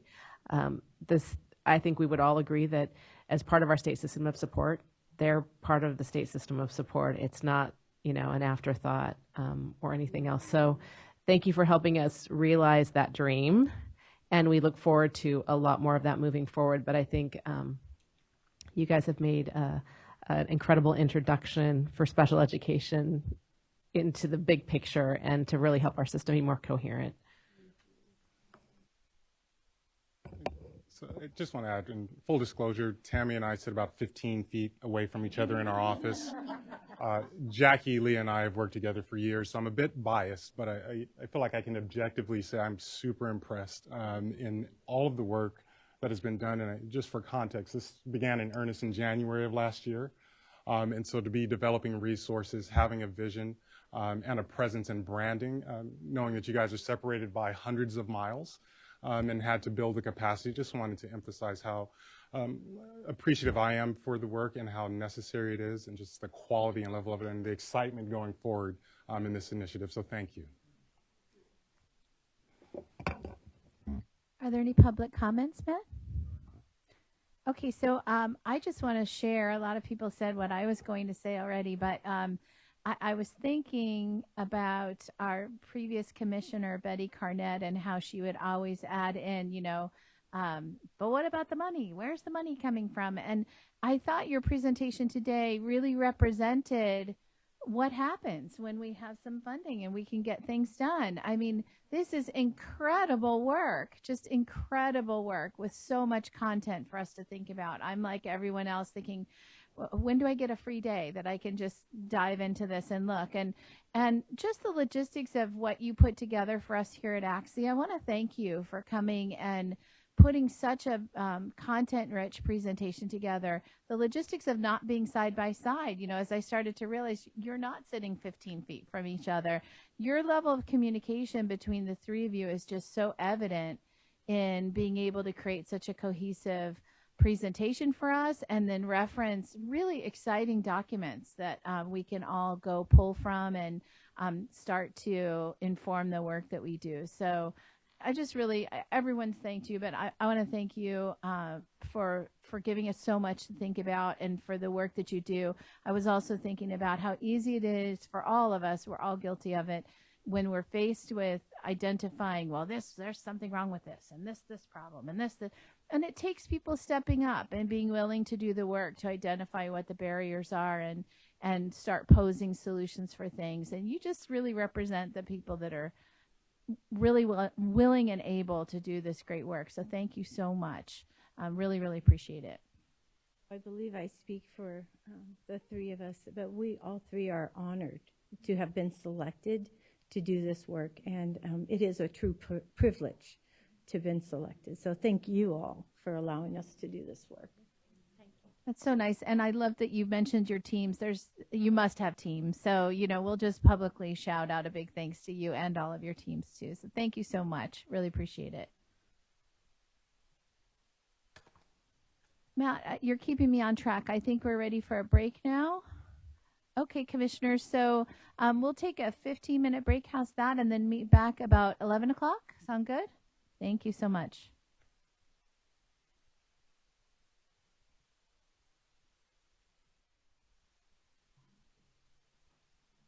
All right, commissioners, thank you for being back, and we're ready to start up again. We do have a little bit of agenda adjustments. So what we're going to do is have our report out from Kristin Wright, and then we'll have voices of the field, followed by public comments. So we're going to do those before lunch, and then we will have a few minutes for agenda building conversation, and then we should get ourselves back on track after the afternoon lunch break. So without any further ado, I will pass our microphone over to Kristin Wright. Thank you, commissioners. So, is everything okay, Matt? Can you hear me now? Okay, there we go. So it's summer. However, in at the Department of Education, it's not summer. We're still working. It does get really cold in here, though. So, so we are so fortunate to be able to work so collaboratively across all of the divisions in the department, as well as in the greater system. And so I just wanted to acknowledge the other division directors at the department, and I'm literally saying every single one of them, who have with intentionality included special education in every single meeting, initiative, and opportunity that there is in this building. And for those of you who've been around for a long time, that's pretty revolutionary. So appreciate the partnership that they provide and the leadership that we're getting from our deputies and, of course, our superintendent. And so out of that comes a lot of opportunity for us to engage and to make sure that the access points are there for students with disabilities. And some of the areas that are especially robust right now are around preschool and preschool inclusion. There are a number of RFAs going out and ones that have recently gone out, and just a ton of work going on across the state around increasing preschool opportunities to make sure that that roadmap is inclusive, because not only does the research support the fact that if we start really early around making sure that we're including kids, we're really resetting the culture and climate for diversity in our schools. And so we've been working closely with the early childhood division to this end, and we'll continue to as we continue to send out more dollars to help make sure that that facilities are accessible, to make sure that professional learning for teachers. I went to a training that Kevin Schaefer and Kristin Brooks and others did this week in Sacramento with a number of early childhood teams around universal design for learning in preschool and how to use that to optimize inclusion, including a large component around assistive technology and augmentative communication for kids with communication issues. So I know that's going on across the state, and those are exciting opportunities to re-envision how we're really back mapping to employment starting almost at birth. Yes. And so as we think about the barriers that still exist for students with disabilities, one of the big ones still remains to be graduation and the diploma. And there's been a lot of conversation. I had a conversation with the Transition Community of Practice, Transition Alliance, and who are continuing to do some great work. I think you guys had a presentation from them last meeting around how to ensure that everyone's taking the full opportunities of the diploma, the various diplomas offerings that we have, and how to get a high school diploma, as well as we are still having internal conversations about the possibility of an alt diploma and what that might look like. So as you know, we have new leadership here and in the state, and so those conversations we'll be having as soon as we can, and appreciate your attention to that. So just want you to know that we're keeping that in the forefront. And a few weeks ago, the special ed division, some of the team in the division, and I had the opportunity to go to the Office of Special Education Programs leadership meeting in Washington, D.C. We were also joined by a number of our Family Empowerment Center, Parent Training and Information Center leaders. Gina was there on a panel. We had our SELPA leads doing a panel, I think out of, I want to say around 20 or so presentations or panels. California was on part of 5. And so we had a pretty large showing around all the interesting and great things we're doing. Our SELPA leads did a great job, along with some of Shiloh's team, around showcasing our data boot camps and other things we're doing around improvement for students with disabilities. One of the things that came up there, and I just wanted to mention it because I've gotten a number of questions from across the state about it. Is a few weeks ago, there was some rumors that went around about that the Office of Special Education Programs was going to be looking at LRE and redefining least restrictive environment. And so there was a lot of time spent by our Assistant Secretary in Washington and others dispelling the myth that they were going to reinterpret LRE and that they would be, as they always have been, upholding the IDEA and the tenets of IDEA with understanding that that the environment by which students with disabilities are served as we're thinking of LRE does start in the gen ed environment. Does not mean that every student spends all day in the gen ed environment, but it does mean that those considerations are made for every student at their IEP in determining placement starting in preschool. So we have had a large focus and will continue to have a large focus on least restrictive environment here, not just from a moral and ethical perspective and community perspective, but also because the research shows that the more time a student spends in the gen ed environment, the more opportunity they have to have access to their grade level standards and to graduate from high school. So we will continue to put resources as we have into our Supporting Inclusive Practices project that are bringing on many more districts this year. We've had a lot of interest across the state in being part of this project and just getting resources around how do you look at a multi-tier system of support and where do students with disabilities fit into that structure. A shout out to a great conference, and I highly recommend any of you who have not gone up to this point, but the California MTSS Multi-Tier System of Support Conference was phenomenal. And there were 3,000 attendees at this conference in Long Beach. It's increased by 1,000 attendees each year for the past 3 years. It was put on by our partners at Orange County Office of Education and Butte County, who, as part of a request out of the budget a number of years ago, 4 years ago, I think, won an award to scale up multi-tier systems of support in California. And this conference has grown, and I saw teams from schools of 20 people from schools coming to really work together on how they increase their multi-tier system of support framework efficacy.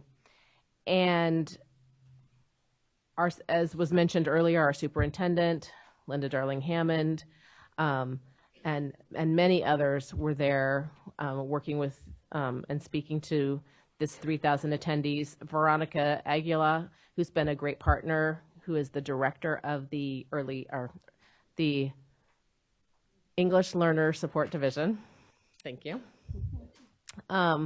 She and I had the opportunity to open up the keynote to introduce the English Learner Special Education Guidelines, the practitioner's guide for supporting students with disabilities who are English learners and English learners who are students with disabilities. And so that guide is online now, and we will be happy to send you a link to that. And we will be hiring some staff and doing some trainings across the state. We'll be working in partnership with the SELPA content lead. So there was one of the SELPA leads, there were some improvement leads, and then there were content leads, if you recall. One of the content leads is focused on EL special ed. And Veronica and I did a presentation at the MTSS conference that was busting at the seams. And the content leads were also there to let everyone know that they would be also doing a series of trainings across the state. So look for those. We'll be linking all the SELPA leads to our CDE website soon. And some of you may know that that the Office of Civil Rights sometimes puts out papers. I want to bring your attention to a paper that just came out on suspension that was partly authored and overseen by Catherine Lehman, who's now the governor's one of the governor's legal counsel. And It relates directly to us because we just passed our legislation around restraint and seclusion. And so you may want to take a look at that. It talks about suspension for students with disabilities. We will also send that out to you with the other information I talk about today. And for anyone online, we're happy to send that to you as well if you just contact Matt Traverso. And we'll give you that information at the end of this as well. At the, I want to track back for a minute just to acknowledge that, and I think I may have mentioned it before. No, that was at the Community of Practice on Transition meeting. That when we were at the OSEP meeting, I don't know if you know that the office, OSERS, which is the Office of Special Education Rehabilitation Services, they oversee at the federal level both special education and vocational rehabilitation. And so what that basically means is that our Department of Rehabilitation and Special Ed at the federal level are overseen by one assistant secretary, which is Johnny Collette. And of all of the states in the nation, there was one state that had both their voc rehab director and their special ed director there, and that was California. And so that was pretty exciting to have Joe Xavier there at the special education conference. And in asking him, you know, hey, Joe, you've come to this conference. That's so great. And he said, well, we're serving all the same kids. Why wouldn't I be at this conference? And I was like, of course. Why wouldn't you be? So he made quite a spectacular showing coming there. And I was on a number of panels that was able to drag him up on the panels with me to really talk about the lockstep between rehab and education. So that was very positive, and I think he and his staff, Kathy Mawersmore, got a lot out of it to understand, because as you know, rehab has to also spend a chunk of their budget on the same students that we're working with, and additional students that have 504s and others with disabilities, in order to meet their federal requirements. So we have an impetus for this strong partnership, which we continue to have with them. Starting this year, speaking of restraint and seclusion, we will be collecting data per AB 2650 or 2657, which was the bill that put in place some new requirements around restraint and seclusion. Am I saying the right bill, Stacy? Am I reversing the EL bill and the special ed bill? 2657 is the restraint and seclusion. Thank you. I just had a moment there that I thought maybe I wasn't. So we will be, as a state, collecting student-level restraint and seclusion data for every student, not just for students with disabilities. So this year will be the first year of that data collection.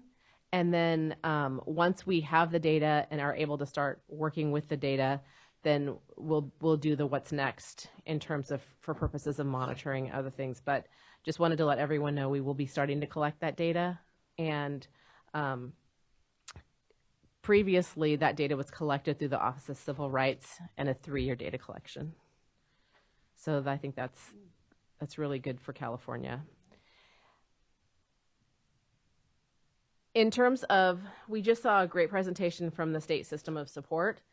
Special education and students with disabilities are definitely at the table and key members. The SELPA leads and the geographic leads are working closely together around developing this systems improvement. What everyone realizes is that when you're looking at districts that qualify for differentiated assistance, you know, a large number of them are for their students with disabilities population, so it makes good sense to have SELPA leads and GEO leads working together, which they are. And we continue at the department to work in close step with Carla Estrada and the California Collaborative for Educational Excellence, as well as our state board partners, to make sure that we are all communicating and making sure not to give mixed messages and those sorts of things. So we'll continue to keep you apprised of all those things, just like we did with the SELPA leads today. And maybe you might be interested in having the content leads come over the next couple meetings to hear what they're doing and the kind of resources that they're offering around the specific areas they're working on. In particular, you know, universal design for learning and assistive technology, and the EL And you've heard, I think, from Captain before about the evidence-based practices for students with autism and other developmental disabilities. A lot of exciting resources being developed on behalf of our state. And all those came through general fund. So like the SELPA leads, those are all they were part of budget allocations that came as part of the larger system of support, which I think is a nice signal.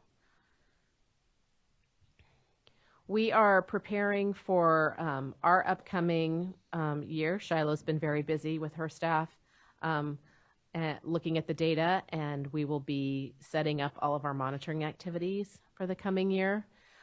We are in the process of adjusting some of those and re-envisioning some of those, and we will still continue to be doing all of the required activities. One in particular, significant disproportionality. We have a stakeholder group that a number of the commissioners are on that will be meeting again in September to talk about some of the requirements that we have to get stakeholder input on, and then that information will be coming to you guys. We also have the state performance plan, the performance indicators. So what the SELPA leads were talking about, that document that they were talking about, that really describes all the indicators, the federal indicators. We will be re-benching those federal indicators over the next year. So we've started with the stakeholder group. You also have commission representation on that group to decide what the target should be, and that's for the majority of the indicators. And that's, again, a federal requirement. So we will look forward to bringing, and then all that will be brought back, including the stakeholder input, to you before it goes to the state board. That's kind of the trajectory of it. So you will hear more about that. As you know, and many of you participated in the superintendent's transition team committee meetings across the state, where you gave great input on the things that you'd like the superintendent to focus on. Many of those things were things that you were talking about yesterday that were on your poster boards.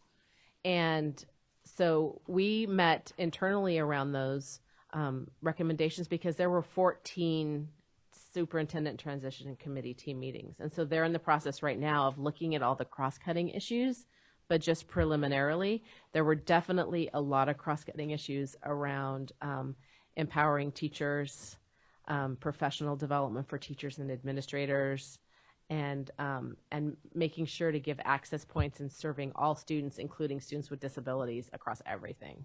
So really felt like we were all honored, and our students were honored in all of the conversations that occurred to make sure that we're planning for each and every student. I'm hearing so many more statements around each and every student, which I think is a tribute to you all and very positive.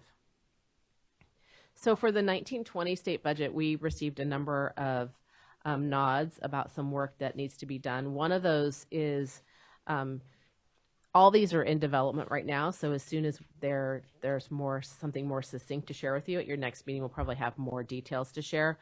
One of them is a $5 million allocation to do professional learning that would be put out for a bid to institutes of higher education to help develop more professional learning for teachers and administrators.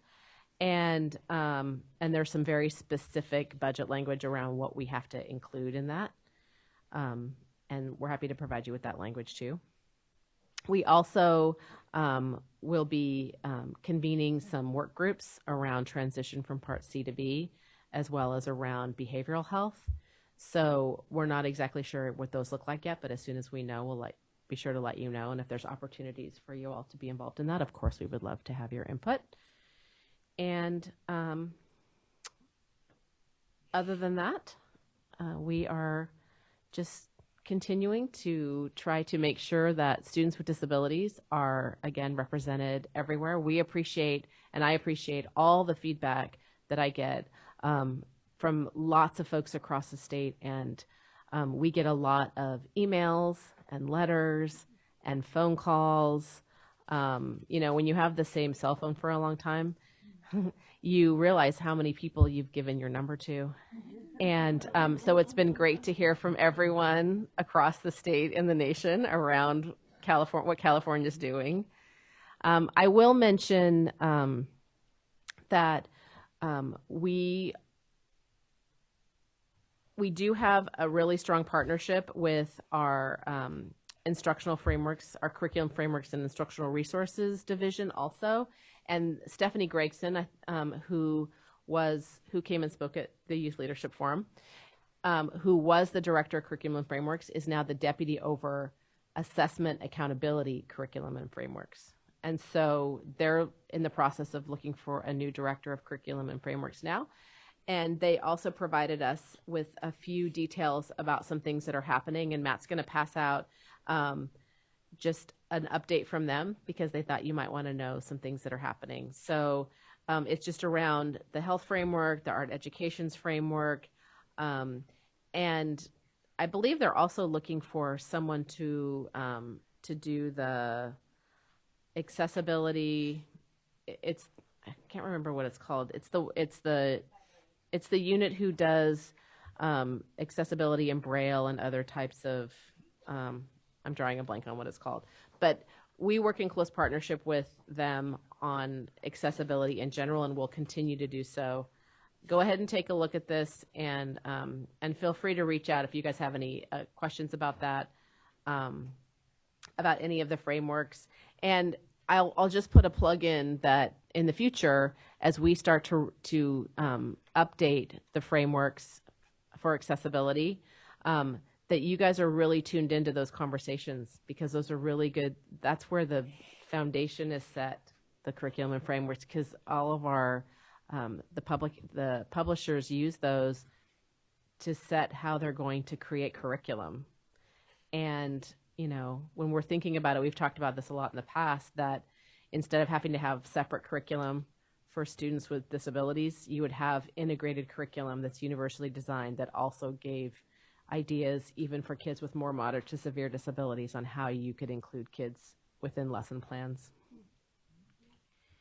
And let's see if there's one more thing. We did, as a state, get a determination from the Office of Special Education Programs. We are, again, in needs assistance for a variety of reasons. We will include the link, and it's also included on the OSEP website, but we'll include a link for you so you can read through California's determination. And if you would like to have that as something we talk about in the future, we're happy to have that conversation as well. So thank you for continuing to do what you do. Barbara, did you have a question? Okay.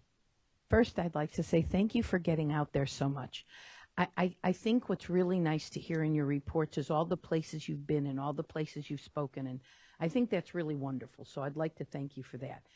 I'd like to know, when you talked about in your report all these people who are on committees, or who are the people that are on these commissions? Because we as a group should actually know who's sitting on these things, and I don't know that we from your own commission. Yeah, from you're our own talking about? commission. You talked about that there was somebody on this one and somebody on this one, and I have no idea who sits on these things. I think that's a great point, and maybe it's a list we want to get, and Summer can have. So, and if anyone wants, Summer is your conduit to decide who's on those committees and commissions. So the ones that are on the current ones are the ones who've been on them. So if you're talking about the significant disproportionality group, Havanya has attended, Mildred. Yes.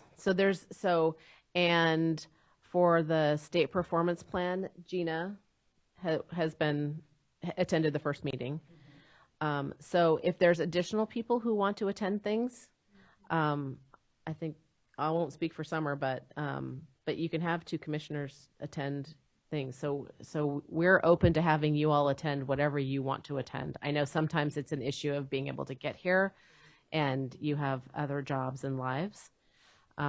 So you're only limited by your willingness to be with us. We're happy to have you. Okay. Well, on that note, also, there's a blank liaison list that I think is in your meeting binder, and so we can have that filled out.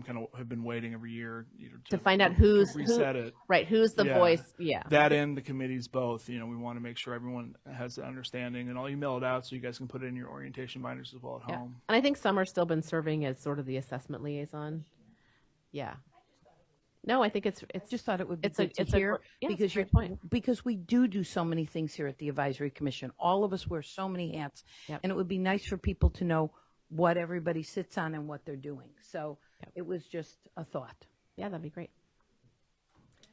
So several folks from my district went to the MTSS conference as well, and that was our first time going, and really got a lot out of it.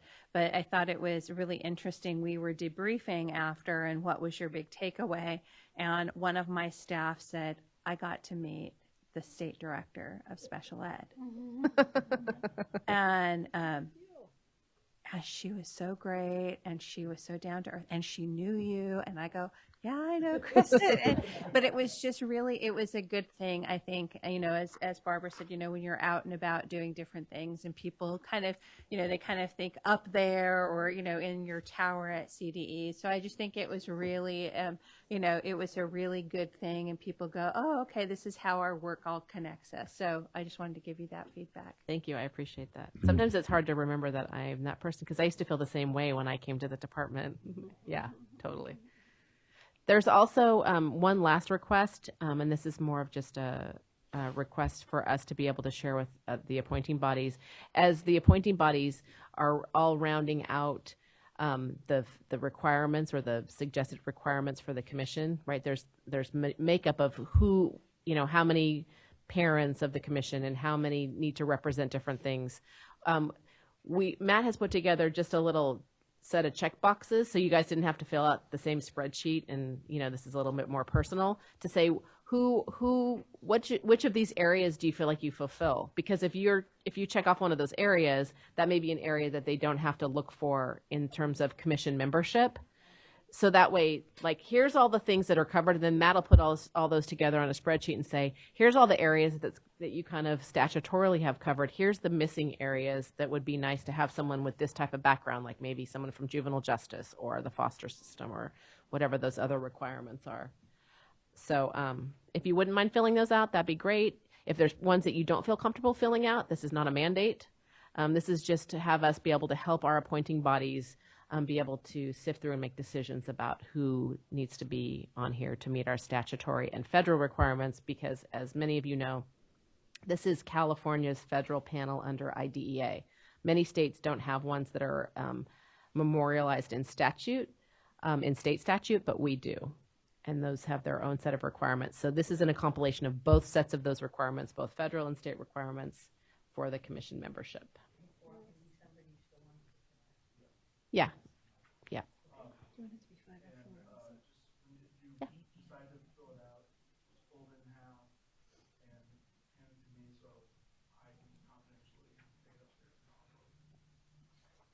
Yes. And just in terms of, Summer just asked if 504 also, but now in thinking about it, this is for children with IEPs. So just in terms of the statute, it's representing children with IEPs. And when we talk about students with disabilities that are counted in the students with disabilities student group, they do not include students who are just on 504s. That's under the AD, that's under some of the ADA requirements, right?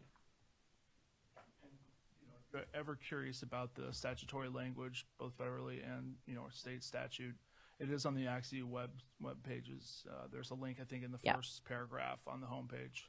There is. And I will also say, just for clarification, because I talked about it earlier, that the Department of Rehab's criteria for the students they serve also include they include students with IEPs, but they include a broader set of students too with any type of disability that maybe doesn't qualify for an IEP, but qualifies for a 504 or some other type of disability. David? I just wanted to add a comment about the OSEP conference. I had an opportunity to attend, and it was a great conference, but for me, the highlight of the conference was a lunch that we were invited to spend with the CDE team. And just as those professionals engaged in the work, it was inspiring to see kind of the shared vision, the thoughtfulness in the conversations. And Heather, Stacy, Matt was there, Tina, just the team working together to try and find solutions, and just the approach was the highlight for me of the conference. So thank you. Thanks. I was going to say what Barbara said, that I so appreciate and I hear often about how available you are and how many, I don't know how you do it. I don't know what your agenda must look like because it feels like you're in all places at all times. So that's kind of crazy to me, but so appreciated. And also, you know, this is such a complex field, and every single facet of it is complex. It's not like you have a bucket that, well, that's a little bit easier than this bucket. They are all profoundly complex, and you seem to have such a depth of knowledge about all of them. And not only that, but the connectedness to the people that are engaged in that. I think that connectedness is so important in order to make progress, and your visibility in the field, your visibility in so many different kinds of conversations is what is turning, it's another one of those areas that's just breaking down those silos, and so that we are really one inclusive educational institution where we meet all students' needs. So thank you so much for that. Really, really appreciate it. Thank you, Kristin. We're going to move on now to Voices of the Field. Matt? Are we ready for that? And this is just a reminder that we pose a question to people in the community, and this gives all of our commissioners an opportunity to hear responses to those questions so we can get the feedback to think about what is on the minds of people doing the work in our community. Summer, do you want me to read the question? Yes, please. Okay. That would be great. So the question, the prompt was, with the new school year starting, the ACSE would like to understand the current efforts in the state to support site leaders. Please describe how your organization works with site leaders who strive to create inclusive environments and or improve outcomes for students with disabilities, and provide how your organization believes the commission can best help further this work over the next 5 meetings. So just a reminder, this is untimed as well. Our first speaker is Benet Loftus from the Special Education Local Plan Area Administrators Association of California.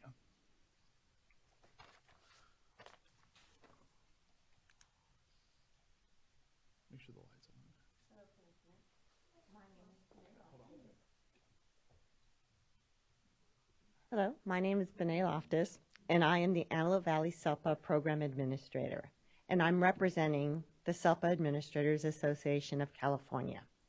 And we, as an organization, are committed to ensuring students are educated in the least restrictive environment.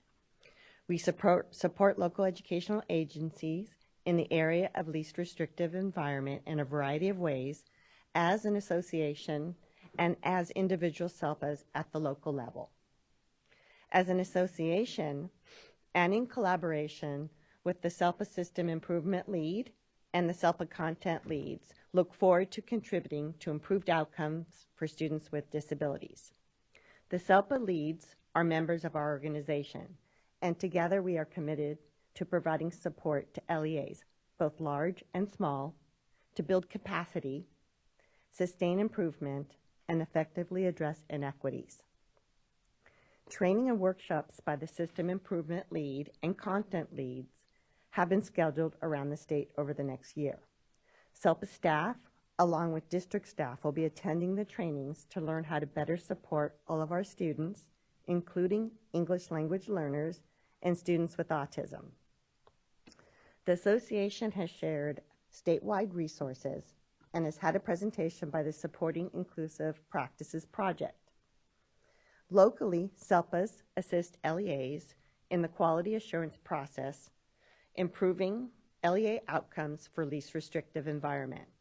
SELPAs are participating in supporting LEAs in the performance indicator review, disproportionality review, and significant disproportionality for the annual performance report indicators 5 and 6, which are LRE and preschool LRE. SELPAs are also providing technical assistance in these areas for LEAs who are not yet identified for these accountability processes. SELPAs provide professional development opportunities to a multitude of professionals, including school site leaders, special educators, and everybody from bus drivers, instructional aides, and anybody who supports the educational lives of children and families. SELPAs implement statewide initiatives in partnership with LEAs and provide strong and visible support for initiatives that promote a proven strategy or approach to securing improved school outcomes for all students, especially in the areas of positive school climate, general education and special education collaboration, multi-tiered systems of support, positive behavior interventions and supports, and efforts to support dual language learners. Successful models and best practices are shared through professional development opportunities and at regular meetings with leadership teams and appropriate stakeholders. This includes providing educational opportunities for parents with the goal to involve and empower them as authentic partners. The Advisory Commission can continue to be supportive by highlighting and sharing the work of the SELPAs statewide alongside the SELPA System Improvement Lead and the SELPA Content Leads. Additionally, ACSE can continue to advocate with general education partners to create environments for our students to be welcome and educated alongside their peers. This includes promoting training for administrators, general education staff, and classified staff to pave the way for our students. Thank you.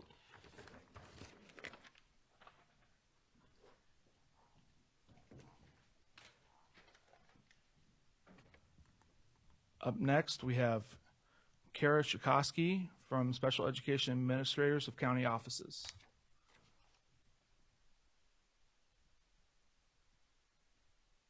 Hello, I'm here this morning representing SECO, the Special Education Administrators for County Offices.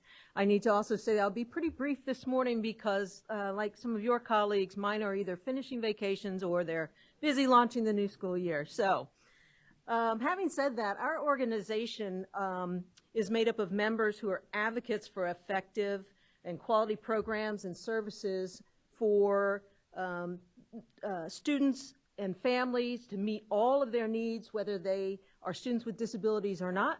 But regarding students with disabilities, we want to make sure that we are meeting their needs and improving their outcomes. Having said that, inclusion is one of our highest priorities. Some of the ways that we're supporting schools and districts at this time is through technical assistance, not only in inclusion, but differentiated assistance, understanding the California accountability system, and also through a special project for SECO, which is our content access guide. We've already completed language arts and math and are just about to finish the science content access guide. And what that is a tool for teachers in the classroom to use so that they can align IEP goals to state content standards. In terms of ways that you could help us, we are really looking for support in identifying effective models and resources to develop inclusion practices within LEAs. We see this as a social justice issue, and we must address it, but currently we lack resources and tools and effective models. And so as you do your work, if you could help us by investigating potential practices or models and then sharing them, that would be very good for us. Thank you. One question, what was the name of the tool that you referenced about for teachers? SECO Content Access Guide. Lakeshore? Yeah. Lakeshore Publishing, yes sir. Yes ma'am. All right, next up we have Kelly Connell Sandler, California Teachers Association.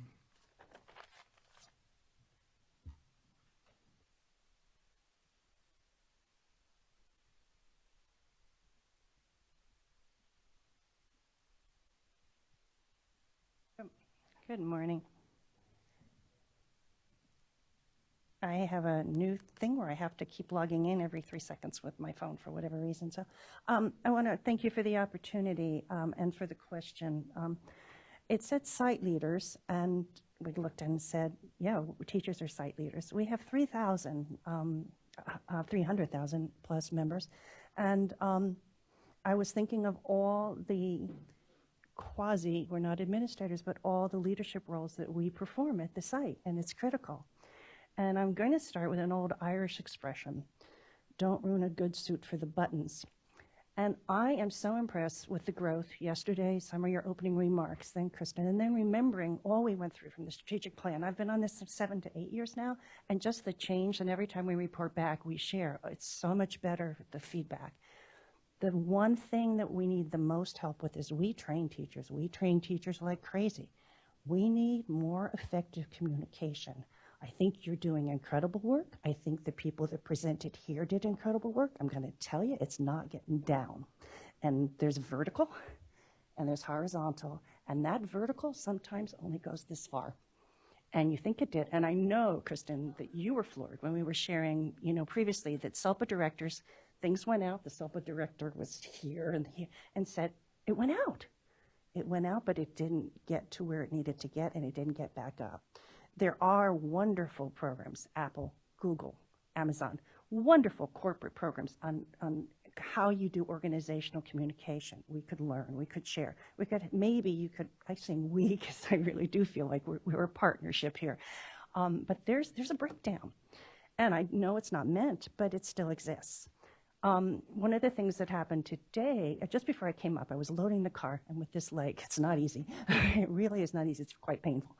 And a friend called, and she said, I'll talk to you later, but I have to leave for Sacramento. And she said, Karen, her daughter, her husband was one of the founders of Cypress, one of the first PhDs in computer science in the nation, before anybody even knew what it was.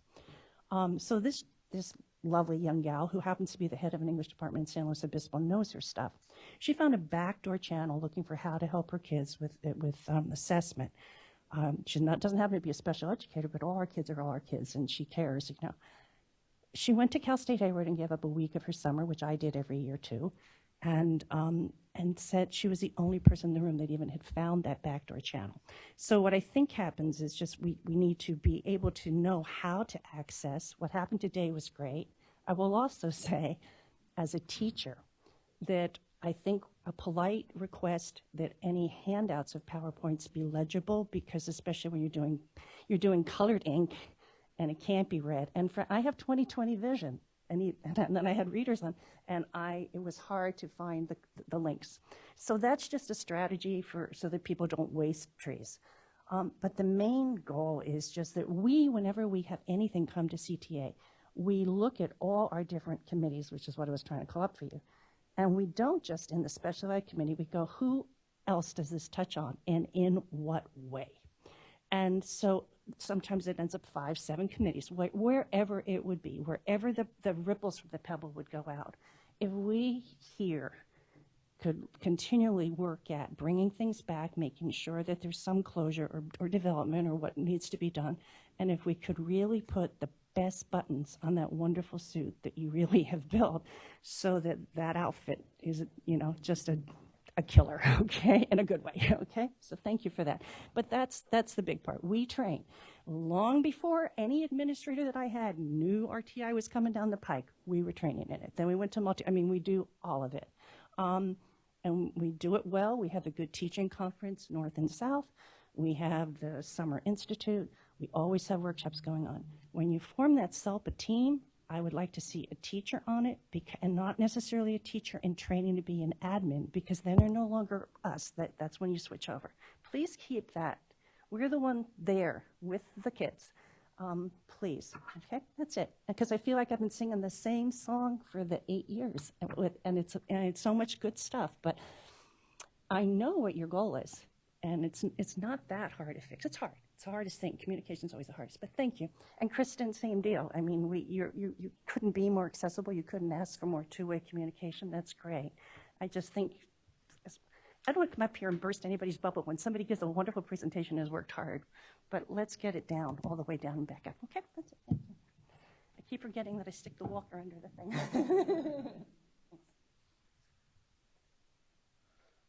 Okay.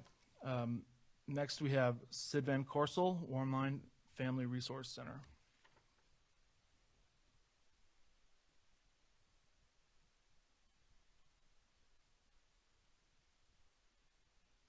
Those are hard acts to follow. As most of you know, because you see me every time, Warmline Family Resource Center is one of 7 parent centers in California.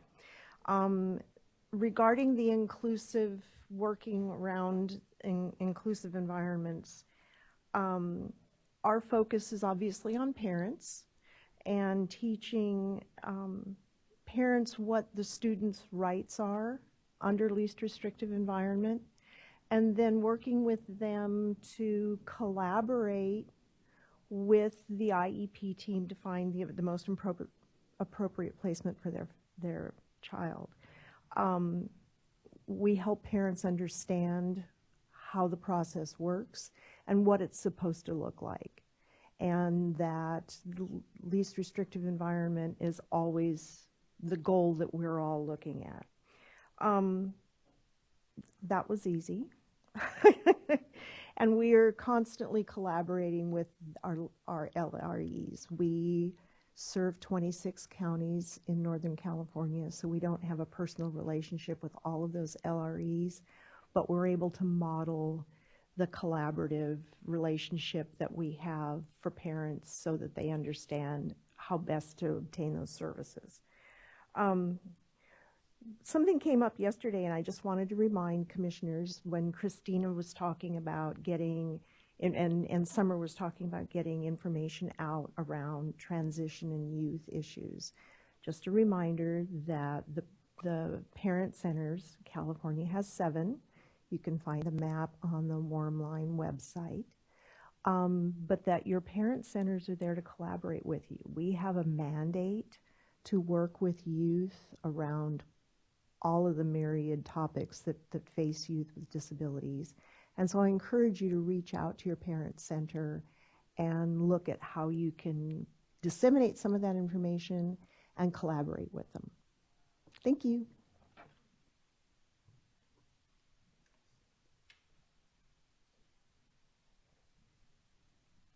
Thank you so much. I took lots of notes, and we will look at all the important feedback that you brought us today. Thank you for coming and sharing your information with us and answering our question. We are going to move to the next item where we will have public comments. So I will ask Matt, do we have any public comments today? Not appears if we do.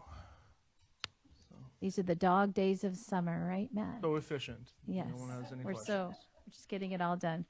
Okay, so before lunch, we'll just have a little bit of conversation to wrap things up for the morning and then break you for lunch. I was so impressed this morning when, before anything started, we were just making these big decisions about changing our time, and it was just going so easily. And of course, it's never that easy. Like, I knew it when I was saying it, it was never that easy.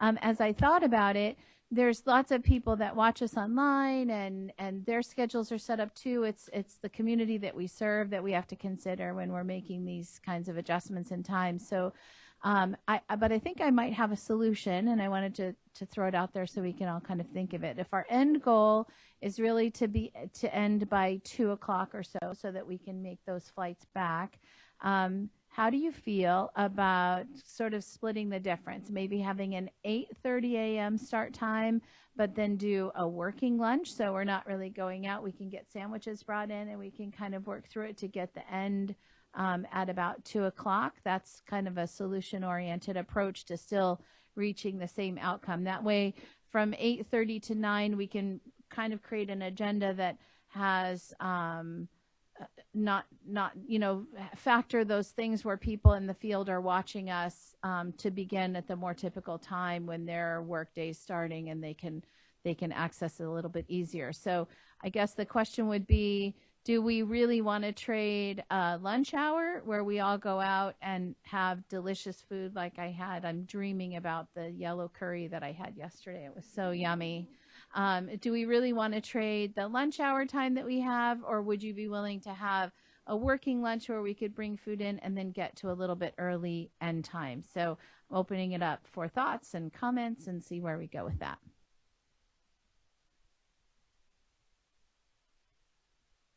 Well, I'd like a job that starts at 9 in the morning, not at 8. So I'm not sure where this is coming from. Why do we think people can't watch at 8 o'clock in the morning?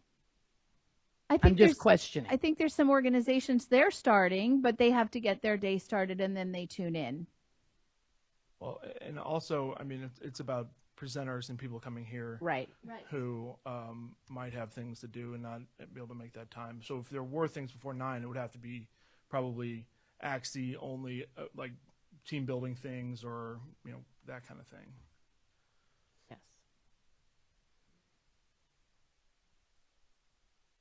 We're trying to find half an hour. I mean, I agree with Summer. I'm sure we could find ways to shave 15 minutes maybe off of lunch or bring it in, or shorten the breaks by 5 minutes if we have 3 breaks in the day, just to give us a little bit more flexibility without maybe having those material changes that would have ripples across our audience and community. It always makes me nervous when I hear nothing. Processing. Okay, I don't know that it's something that we have to decide this second while we're all, we can give you that time to process, knowing that we can always revert back to our old timing. I could make a statement about it. Okay.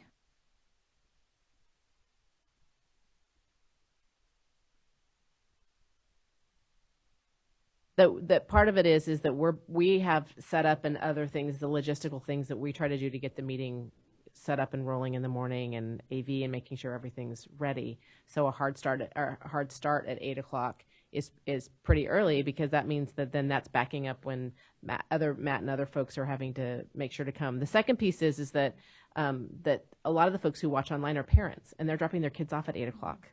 And so having real items starting at 9, this has come up in the past actually. So this isn't the first time. This isn't a new day. We've had this conversation every year for the last 15 years about how do we make sure that people can still live their lives and we don't lose people the last part of a meeting.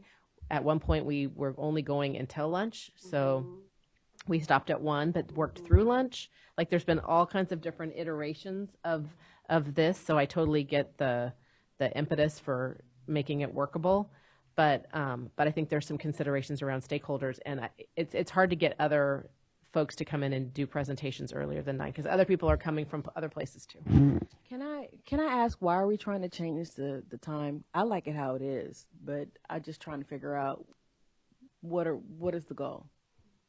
It's really a traveling issue. So flights down to Orange County are typically at 4 and 7, something like that. Flights down south are just around 4 o'clock, 3:30, 4 o'clock, or you have to wait till 6:30 or 7, which doesn't get you home to your house till sometimes 9 or 10.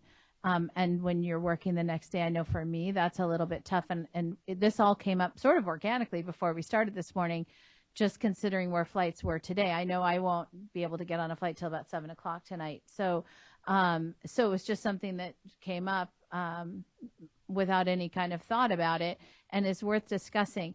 For me, I mean, I always enjoy the lunch that I take here when I come up to these meetings, because I've been a principal 15 years. I don't ever take a lunch. So it's about the only time in my life that I ever do sit down for an hour and take a lunch. So it's hard for me to think about giving that up too. It's really a matter of, it's just splitting whatever difference in order to have those of us that need to travel have a little bit more time to get home at an early hour for a work day the next day. That's kind of how it all came about this morning. I support the 30 minutes for lunch, and if we need to do it as a working lunch, it's great. I support that as well. I think it's great because we get to collaborate and work and do things during lunchtime. So. Well, and maybe we can look at going a little earlier for lunch, doing like an 11:30 stop, so we beat some of the lunch rush out there and we're back in time. Yeah, either way. I was going to suggest that we all just stay at Steve's house. Having gone there yesterday and seen his backyard.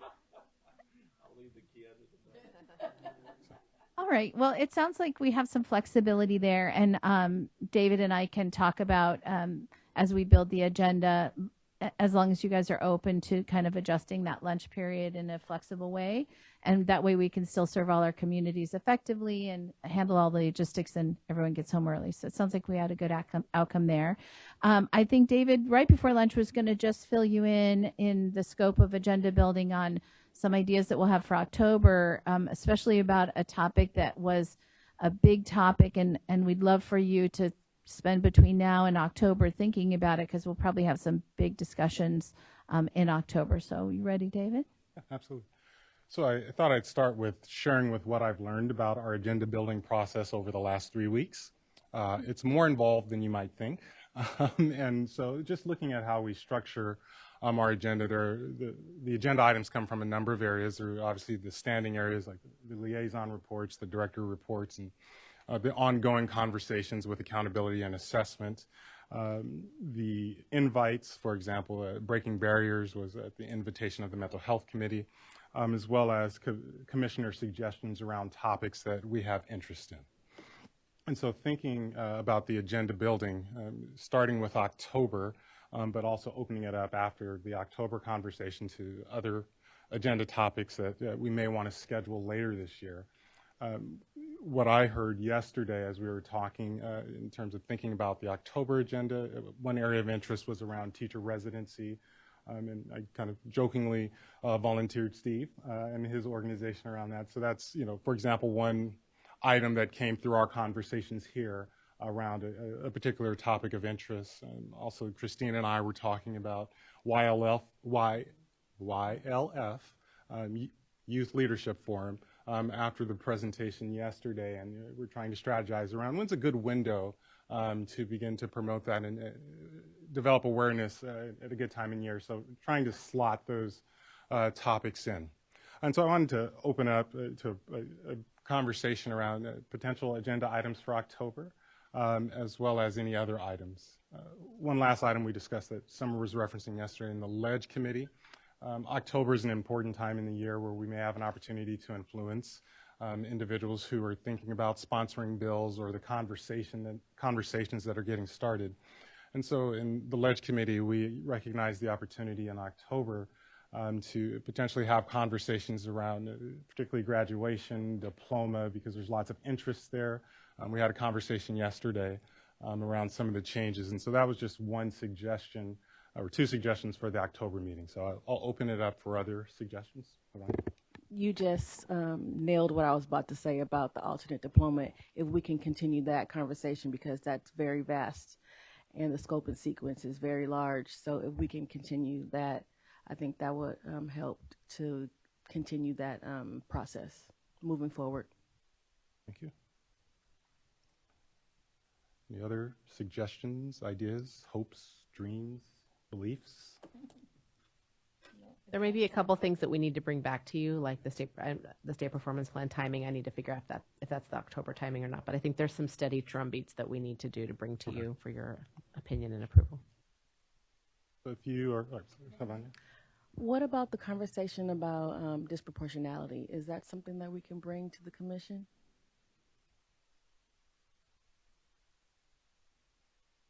Okay, disproportionality.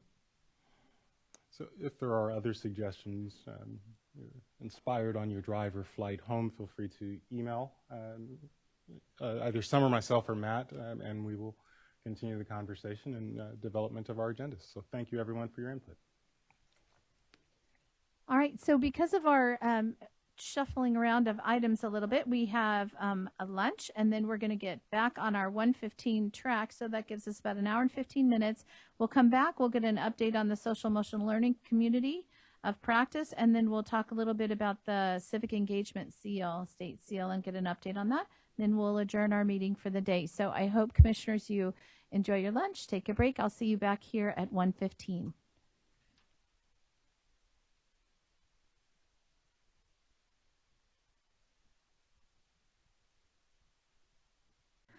All right, thank you so much, commissioners. I hope you all had a delicious lunch and took a nice little break, and we're going to start our afternoon.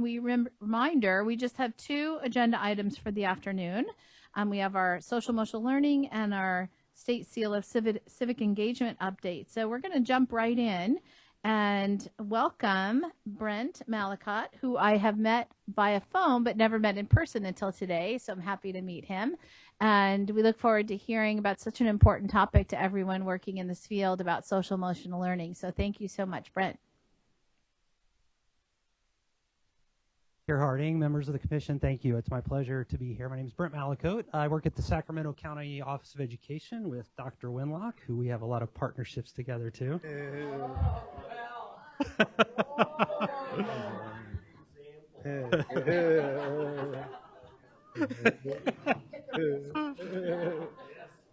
Steve, you owe me. I'm joined here with Chris Williams, who is actually starting at SCOE today. This is his first day on the job, and he won't be presenting with me today, but he could be just as easy as I am. He is a recent graduate from the doctoral program at Harvard, has been working in Twin Rivers for a year, and is joining us as a mental health coordinator at SCOE, really helping to lead this work around social emotional learning, school-based mental health, along with a lot of other projects to be assigned, I'm sure. But really, thanks, Chris, for being here with us, and just wanted to introduce you all to him as well.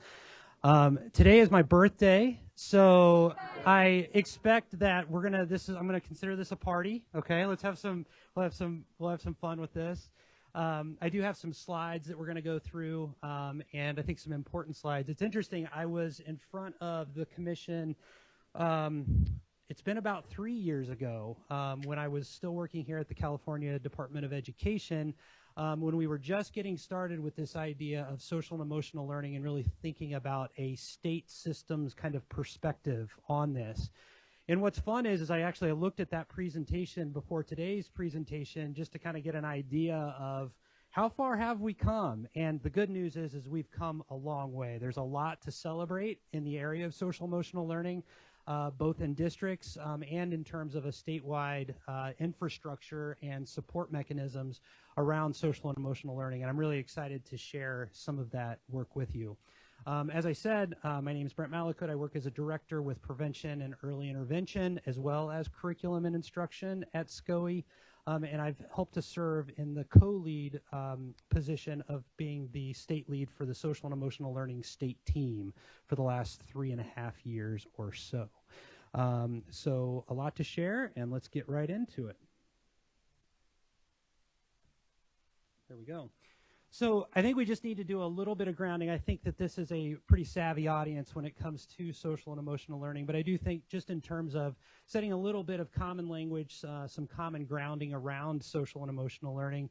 Here's a definition. You'll see a logo in the bottom right-hand corner next to SCOE's logo that is CASEL. CASEL stands for the Collaborative for Academic and Social and Emotional Learning. CASEL is one of the leading think tanks in the country and probably the world. They're based out of Chicago around social and emotional learning. And this is a definition that's pretty broadly used across the country when it comes to SEL. And I'd like everybody, can everybody see the screen? Does everybody have access to that? And I think everybody should have a copy of the slides as well.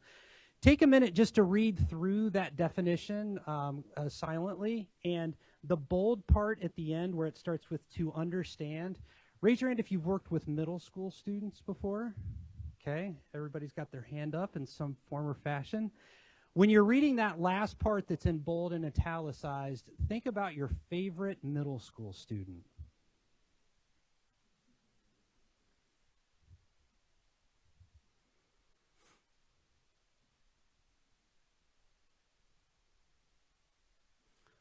Are those pieces resonating with you as you're reading through that definition? So I do want to point out that social emotional learning, we want to think about this in terms of children and adults. This is not just a kid issue.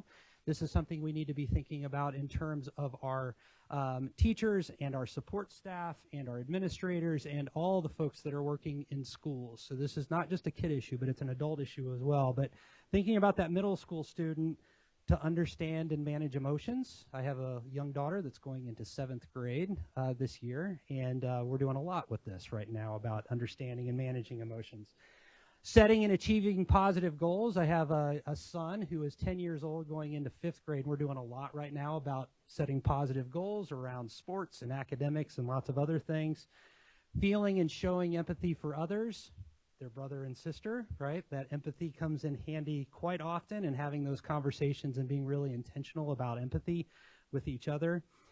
Establishing and maintaining positive relationships. And if you think about a middle school student, that's in terms of with each other, right? So peer-to-peer relationships, but it's also about those peer-to-adult relationships. And when I say adult, I mean educators, I mean parents, I mean community members, and really those positive relationships are so important. And then making responsible decisions, of course, is something that we're aspiring to for all of our students in schools. So just I think a nice framing as far as definitions for social and emotional learning. I'm not going to go too into depth on this, but this is another CASEL resource. This is referred to as the 5 core competencies, or often the CASEL wheel of 5. You'll see that there it's a graphic, and you'll see the blue circles around the outside, and those circles represent classrooms, schools, and homes and communities, and then the roles that each of those play in strong social and emotional learning work in our schools. Inside, you'll see the 5. You'll see in orange, self-awareness and self-management, and then in green, you'll see social awareness and relationship skills, and then in yellow is responsible decision-making. And a lot of these 5 core competencies were also referenced in that definition that we just took a look at a minute ago as well. Some framing around these 5 core competencies. The orange are the self pieces, right? The intra-relational piece, the things that we need to think about in terms of ourself and how we handle ourselves. So self-awareness and self-management, self-awareness being things like identifying emotions, accurate self-perception, recognizing strengths, sense of self-confidence and self-efficacy, and self-management on the other side there, impulse control, stress management, self-discipline. I'm not going to read each of these to you. Then in green are we just talked about the intra. This is the inter piece, right? The things, the way that we handle relationships with others. I like the color coding here because when you get the intra and the inter with social awareness and relationship skills, the idea is when those 2 things are going well, then you can make strong, responsible decisions, right? So that's the color coding that goes on with this CASEL wheel.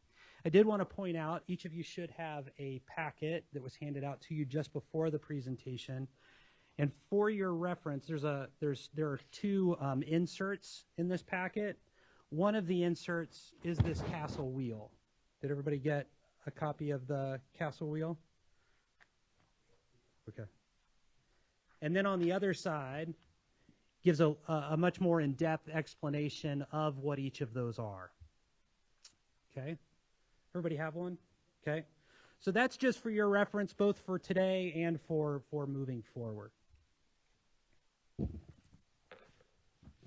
So that's a little bit of the what with social and emotional learning. And of course, there's so much more than that, but we've got about between a half an hour and 45 minutes. So I'm going to be moving into other pieces on this. What I want to move into now, I'm a big believer in you've got to understand your why before things can really take root and work.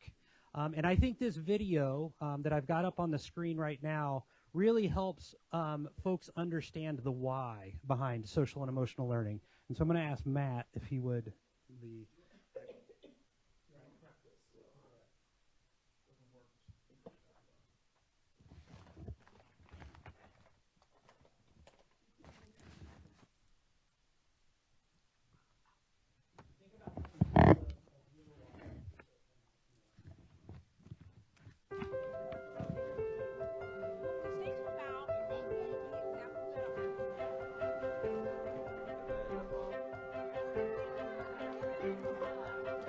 The power of the social brain has been totally underestimated.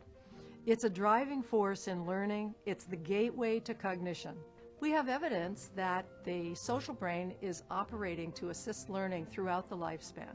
So let's think about human babies. We know in the development of language that there's a very important period between 6 months and 12 months of age where babies are mastering the sounds of language.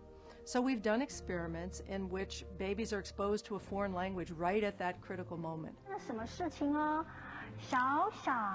They're listening to a Mandarin speaker when they're growing up in an English family. What we've demonstrated is that if a baby at 9 months has 12 sessions of play with a live human speaker, they learn so well that they're statistically equivalent to the babies in the foreign country who've been listening for 10 months. However, if the babies are exposed to the same material at the same time, same room, same dosage, but not exposed to a live human being and instead on a beautiful DVD, they stare at it, you think they're learning, but the brain tests following exposure show that the kids in the machine group learned nothing, but the babies in the live group learned so well they matched the babies in the foreign country. So there's something about being in the presence of another human being and watching the eyes and watching the movements and paying attention to what that person is doing. That social context is extremely important to learning.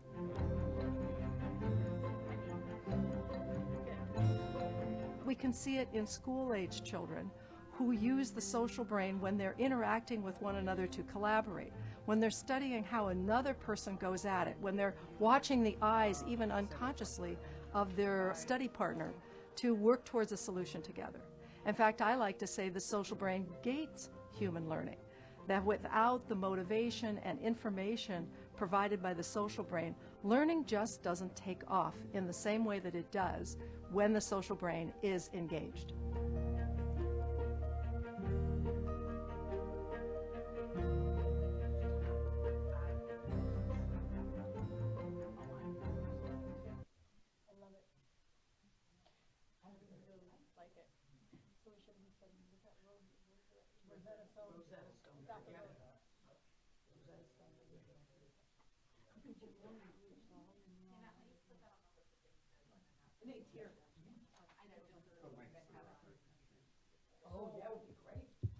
I love this video for so many reasons. I think for me, it really helps me cement my own why around the importance of social and emotional learning. But I also thought it was a really great video for today because I know that there are many conversations happening around the state around inclusion, right? The idea of including our special education students as in the regular ed setting as much as possible. And I think this is one argument for that.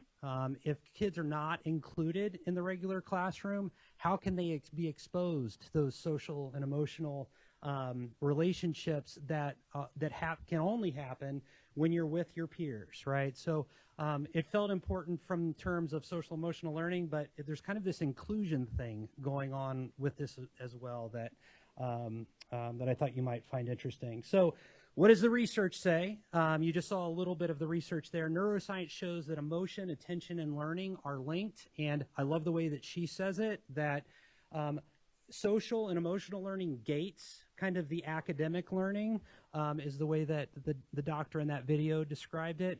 And we can see the research, but if you've been in a classroom, I think you can also see it just in real time. It's one of those things that you just can't really miss. Another piece that we know from research is that social and emotional learning can be taught by teachers. This is something that can be explicitly taught in a classroom. Of course, there's so much more when we're talking about building relationships and social emotional learning than just pulling out a textbook about social and emotional learning. But there is an element of being able to teach this to students. But it also benefits teachers. It doesn't just benefit the kids. When social and emotional learning is a strong part of a system in schools, you have less stressful working conditions, there's a stronger focus on learning, and there's better relationships with students. All of this we can see through research. There's a direct impact on school climate. I'm doing work in districts around Sacramento County right now with differentiated assistance, and I don't know of a district in Sacramento County who is not looking at school climate in terms of need for their district when we're talking about the school dashboard and the work that's going on in districts. So, and there's a direct impact on school climate. And so the bottom line is that student achievement goes up and failure goes down. And there's got a little more research on this. So social emotional learning, when there's a systematic approach to it, and this wasn't about a single program, it was just about that SEL programming is happening in schools, that kids score 9 percentile points higher in pro-social behavior, 9 percentile points lower in conduct problems, 10 percentile points lower in emotional distress, and this is the kicker, 11 percentile points higher in academic achievement. I think many people think that it stops at kind of the school climate piece, but it just makes sense, right? If school climate is going well and kids come to school feeling safe and that they've got strong relationships with their peers and with their teachers, of course they're going to be more able to learn. They're going to be more ready to learn. A little more research, teachers believe in SEL. I love this slide because what it really helps represent is that you don't have to talk teachers into this. They believe in it. They really do. 97% of teachers say that students from all types of backgrounds, both affluent and poor, would benefit from learning SEL in schools. So teachers believe in this, and you can see the other research pieces here too. The one on the bottom, I mean, everything is either, close to 80% or above, but preparing students to get to and through college, I think we've still got a little work to do. What about that 22% that doesn't believe that it would help students get to and through college? So these are all really high, very positive numbers, but we've still got some work to do in this area as well. So a question that you might just ask yourself, I'm sure that these look very familiar to all of you here in the room. These are California's LCFF, Local Control Funding Formula 8/10 priorities, depending on if you work at a county office or in a district. And when I'm doing SEL presentations, I always have a pair share at this moment. We won't do it today because of time, but I ask, so where do you think SEL fits in terms of the 10 state priorities? Where could you see SEL fitting in there? Anybody want to just take a shot at that? Preach, yes, amen. Is I think a very it's a very real answer here. It fits better into some areas than others. I mean, you see priority 6 here, school climate, parental involvement. I think it fits so nicely in there. But if you're talking about state standards, we've done crosswalks, and social and emotional learning lives within each of our California frameworks, our academic frameworks. So if you get into the history social science framework, you'll find language that lines up really nicely with social and emotional learning. Same thing with math, same thing with language arts. So it can fit into any one of these 10 state priorities, probably more neatly into some than others. So I'm going to get into a little bit of the work. I mentioned before that I was before this group about 3 years ago. There's been a lot of really terrific work.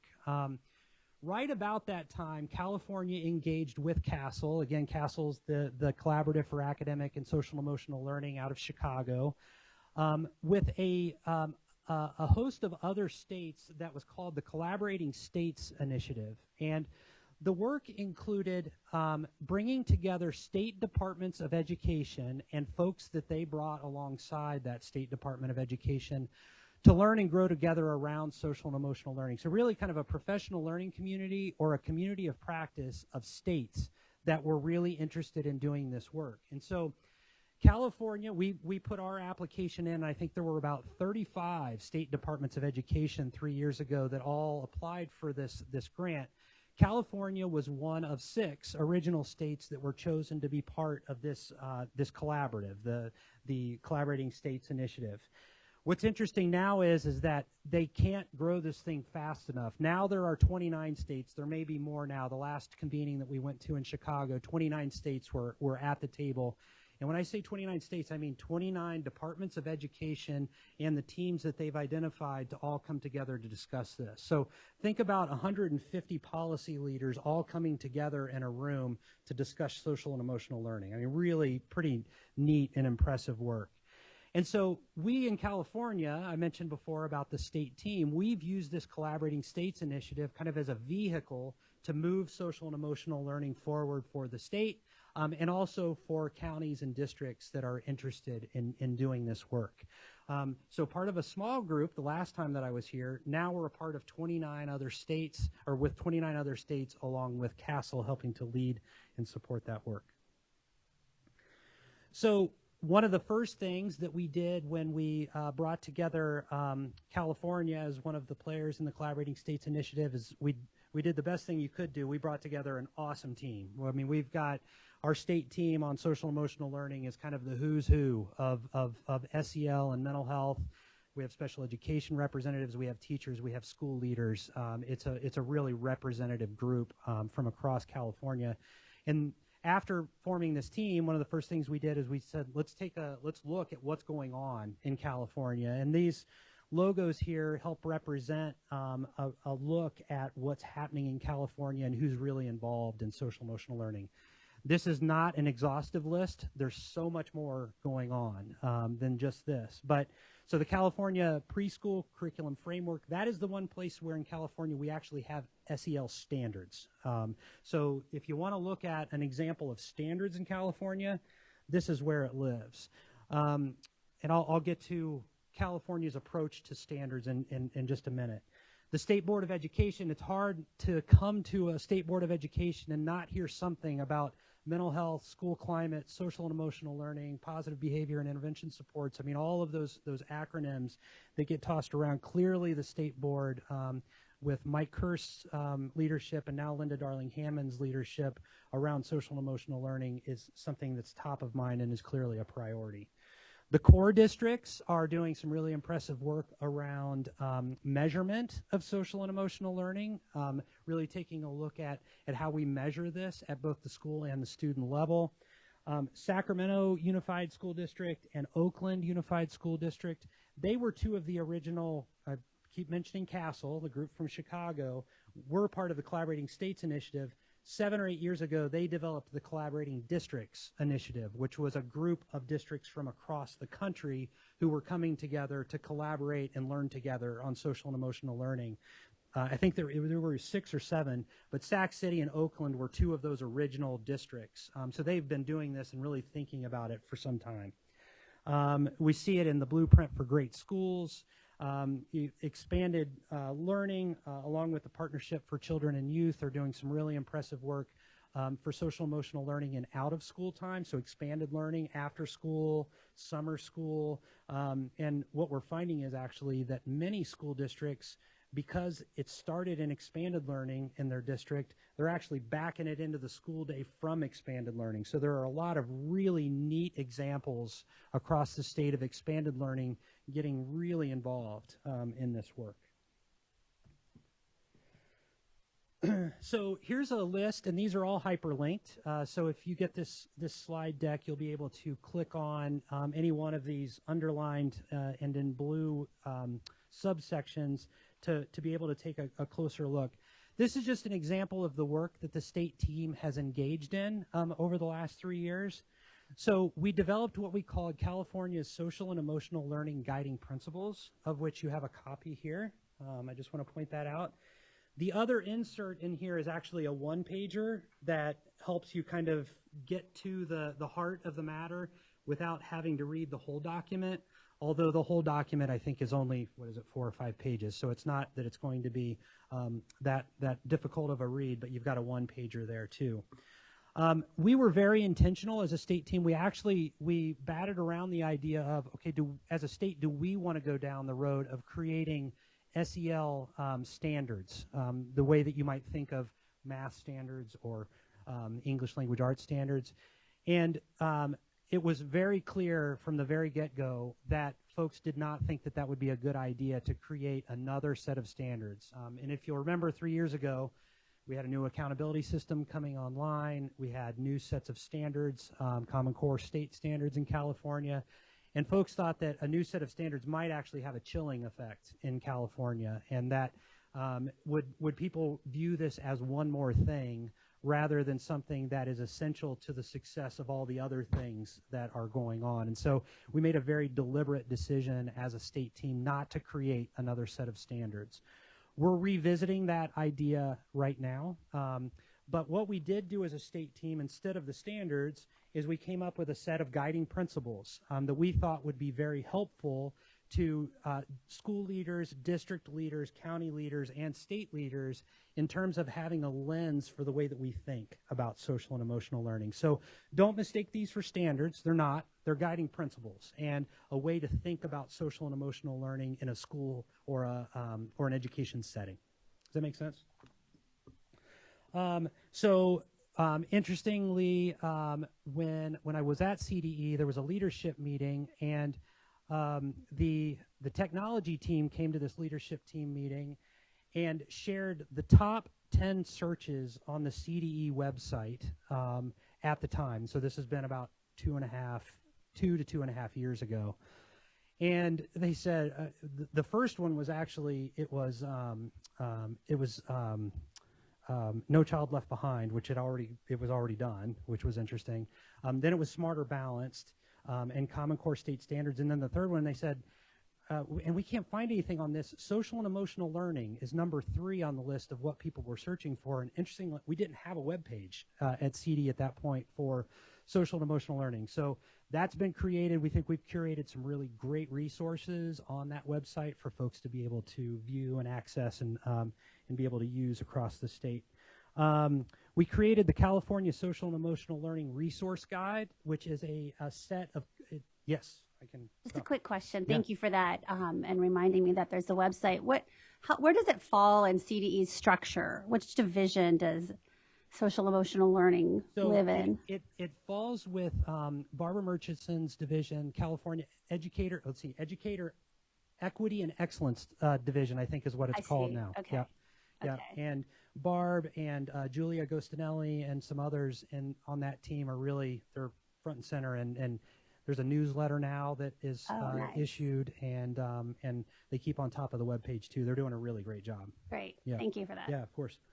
So this resource guide, the third bullet down, is a set of resources that the state team collaborated on to decide, okay, and they're all aligned, by the way, to the guiding principles. So each one links to one of the guiding principles. And they are, we curated a set of resources that we think would be really useful in California. It's a 75-page document. That's why I didn't bring it to you. It's organized as a PDF, but it's also on a website called Collaboration in Common, where you can search for the kinds of social and emotional learning resources that you want to take a look at. So some fun work there.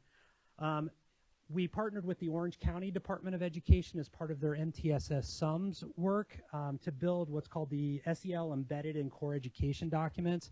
And this is really just a crosswalk of looking at all the standards and frameworks and how social and emotional learning fits within each of those frameworks and those standards documents. And then we just came out with what we're calling the SEL recommendations for California. And these were really designed to hand off to Superintendent Thurman and our new governor's office to be able to help them make sense of social emotional learning and what the needs are right now. And so those are they're being reviewed right now and should be out anytime. So I can send those to you all when they're ready as well. How are we doing on time? We got 15 minutes. So these are, again, the guiding principles. I just wanted to point these out. If I could point everybody's attention to number 2, and you can look at the one-pager that looks like this. And if you would, just read number 2 on the one-pager.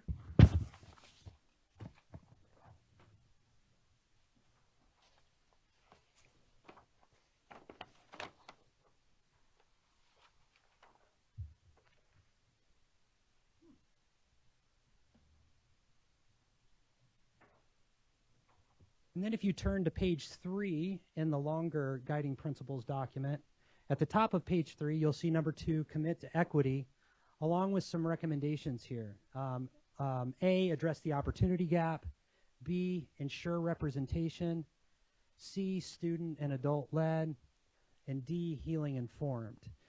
This is just one of the examples of one of the 5 guiding principles. The reason that I'm pointing this one out explicitly today is I think it's just another opportunity when we think about social and emotional learning and special education. Social and emotional learning should be for all kids. This is not something that should be available to the schools that have the resources to be able to pull it off, or for the classrooms and the teachers who see it as important in a silo. but that all kids, including special education students and probably especially special education students, should have opportunities to really be able to engage in social and emotional learning practices and in programs in their schools and in their classrooms. And so I thought that commitment to equity really helped kind of shine a light on that this is about all students and all schools within a district. Any questions about the guiding principles? Yes, Gina. I have one more question. So Yes. thank you for that. I love this document, by the way. And are students with disabilities specifically pointed out anywhere in here? I mean, I figured you could guide me to it, but but I don't see it right off the bat. They are and address the opportunity gap.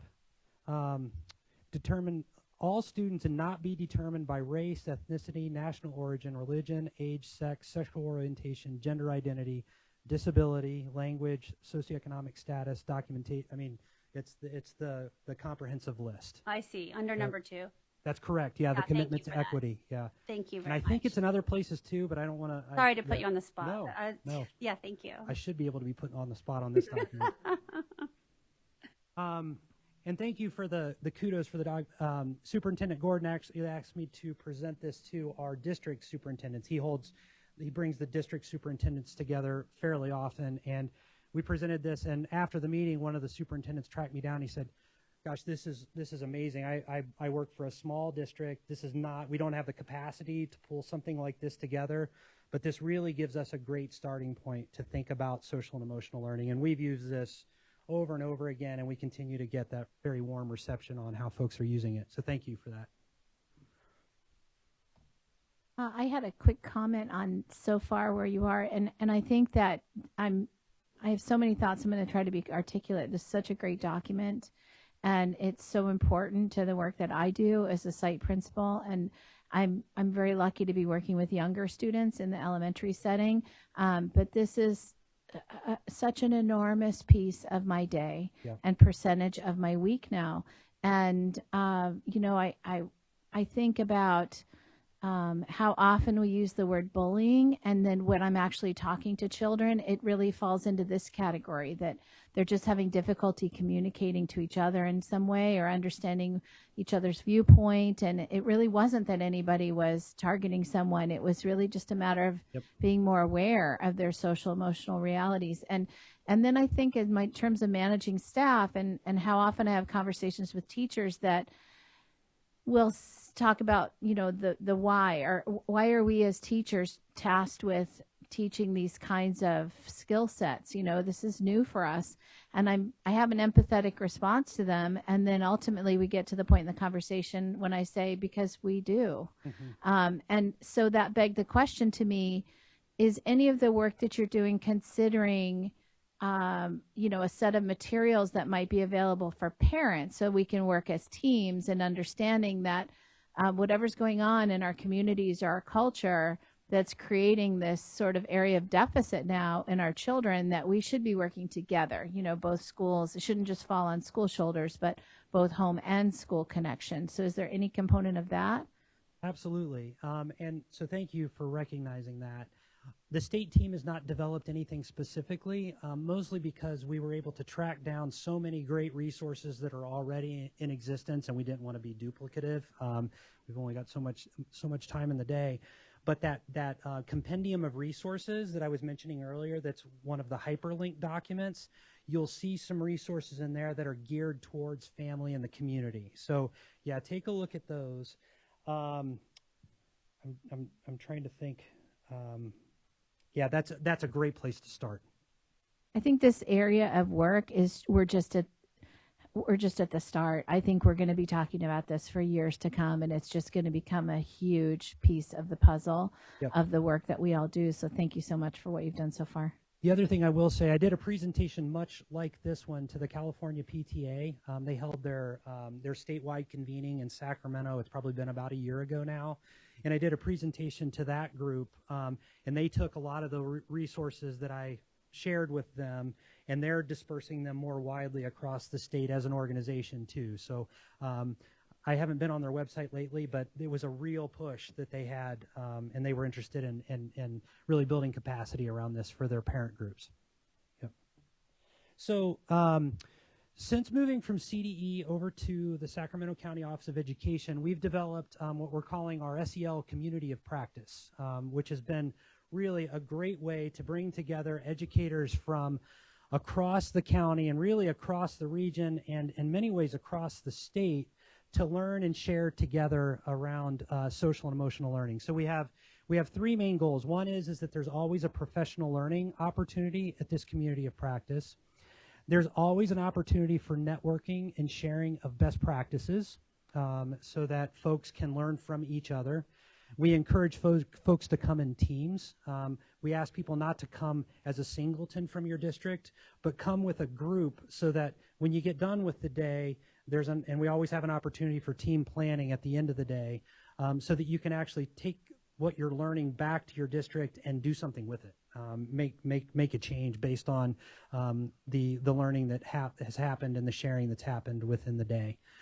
There's a team planning opportunity, and we try to always have a district spotlight where we bring in a district who's really doing some impressive work around social and emotional learning, and we allow them to share what they're doing for others to be able to learn. And actually, I think I should have just moved that slide. Here are the goals. So offering a collaborative space for professional learning, that there's providing ongoing networking and sharing of best practices, that we're integrating district and school action planning opportunities, and that we're showcasing successful SEL efforts in districts and in schools. And so we're holding 3 of these community of practice events each year. One thing I will say, last year in November, again, designed for the Sacramento County region, we have El Dorado well represented. We have Yolo and Yuba and counties that are around our area. But in November, we had a team come up from San Diego, and we had a team come from Ventura, and we had a team come from Humboldt, which really helped me understand that the need is so great around the state right now that district and county folks are willing to travel to do this stuff. People are starved for it. They want more information around social and emotional learning. And so because of that, here are our dates for our SEL Community of Practice. I'm actually going to be sending out the invite tomorrow for our September 3rd, but all of the links are live on our SCOE Go Sign Me Up webpage. If you want to come out and join us, we'd love to have you. But because of the need that was identified with our SCOE Community of Practice, I started to work with the folks down at the Orange County Department of Education, specifically Lucy Vizzuto, who is just a rock star, really just a California treasure when it comes to social and emotional learning. And we decided, well, if people are this thirsty for this stuff, let's put together a statewide community of practice, which we're doing in addition to our SCOE regional community of practice now.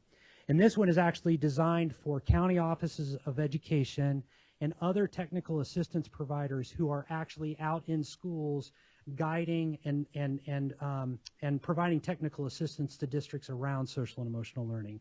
So it's about bringing all the experts together, and the way I like to say it, we're building the capacity of our capacity builders, right? That's the idea behind this whole measure.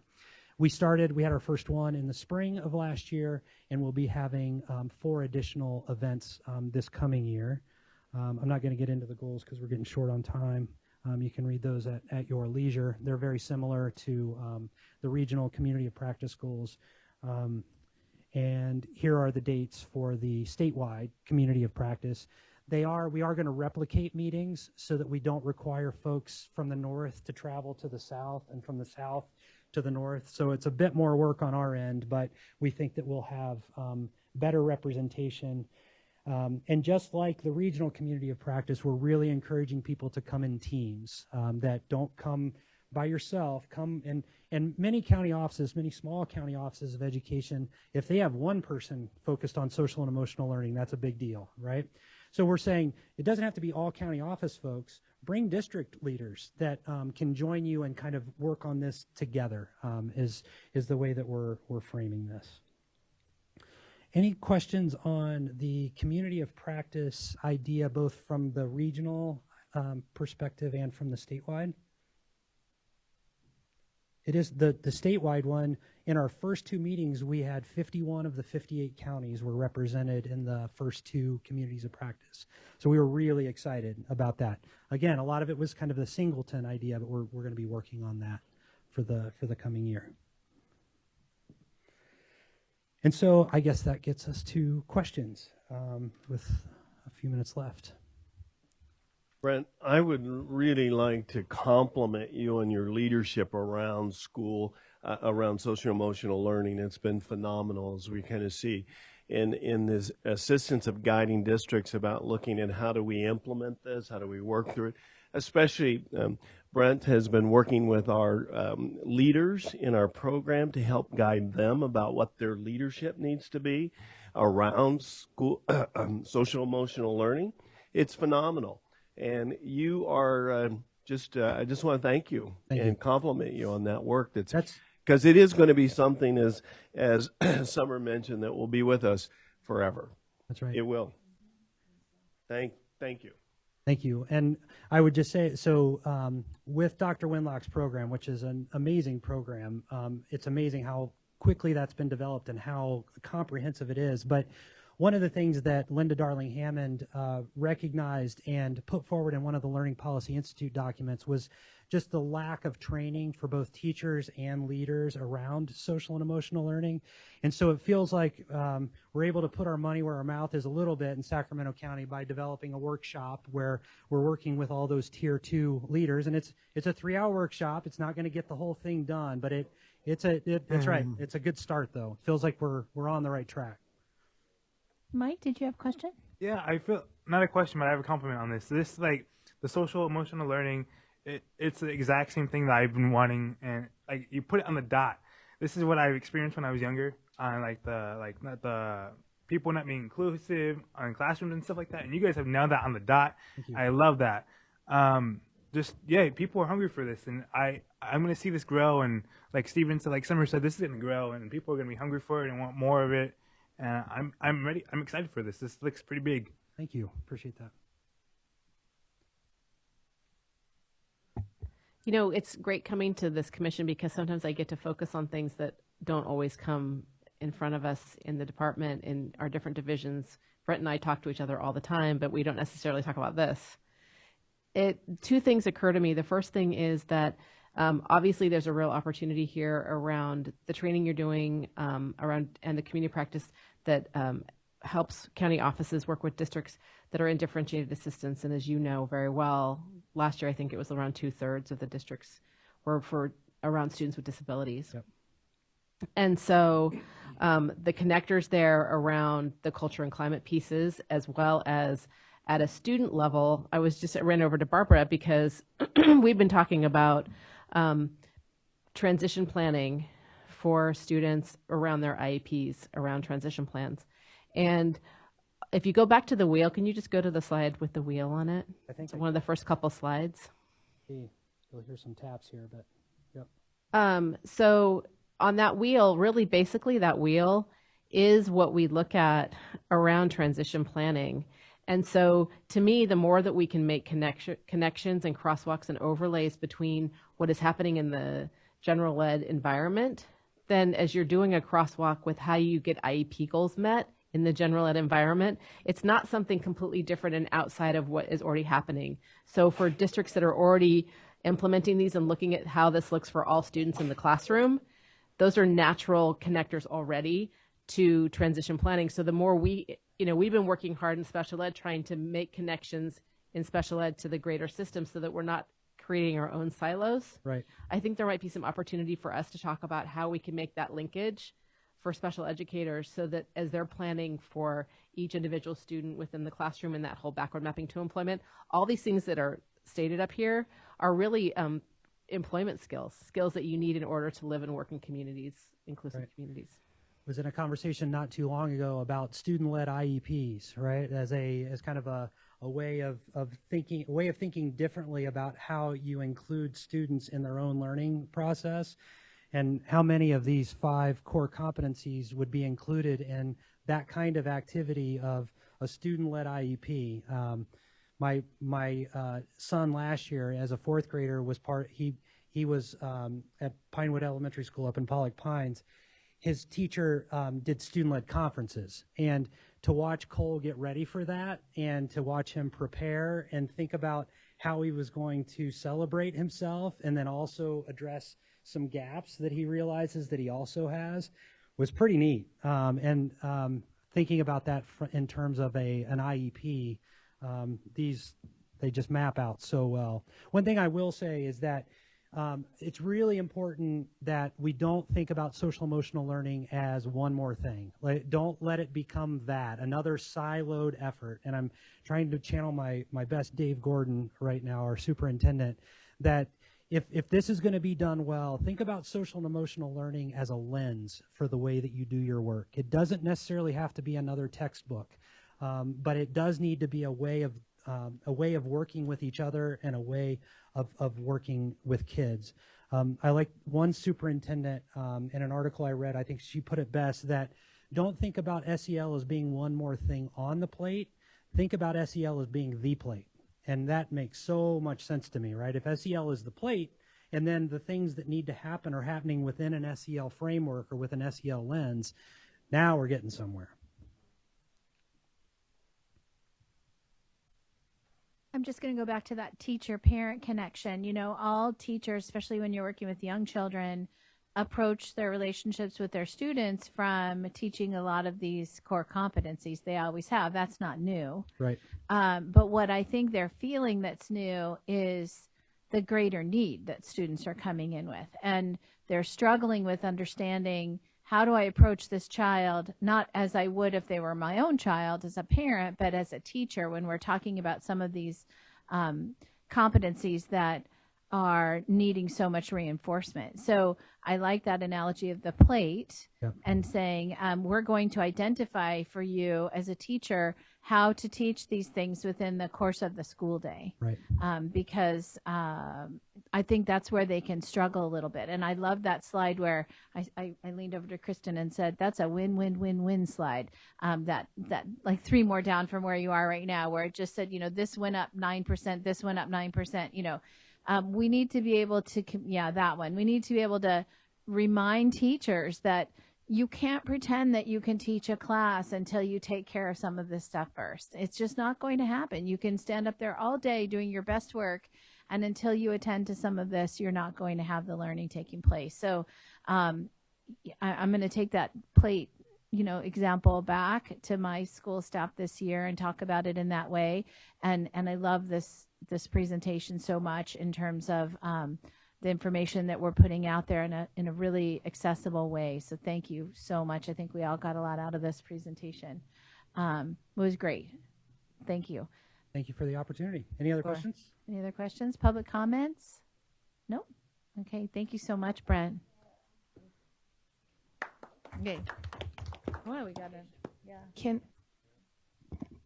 Oh, more? No, I have a question for Matt. Oh. Matt, can we have that power presentation sent to us? Yep. Thank you so much. All right. Yeah, sounds great. I think we're going to move on to item 14, and this is a report on conversations we had around the state seal of civic engagement, and I want to welcome Janet Mann. Thank you so much for being here today. This is an important conversation, and love to hear what you have to share with us. Sure, and I'm Janet Mann. I'm a consultant in that department, and my manager, Allison Zaria, on this side is also with me to help if you have questions that I can't help you with. Yeah. Lean in. All right. Okay. And which one is the advanced page?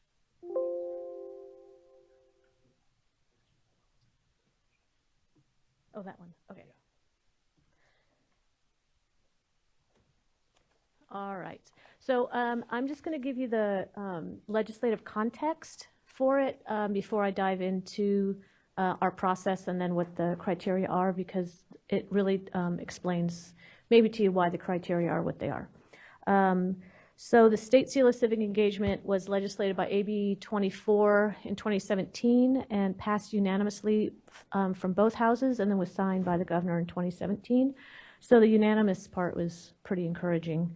The intent of the seal is to encourage California students to be civically engaged, obviously, but specifically in democratic governmental institutions at the local, state, and national level, or international, I guess, if they chose to.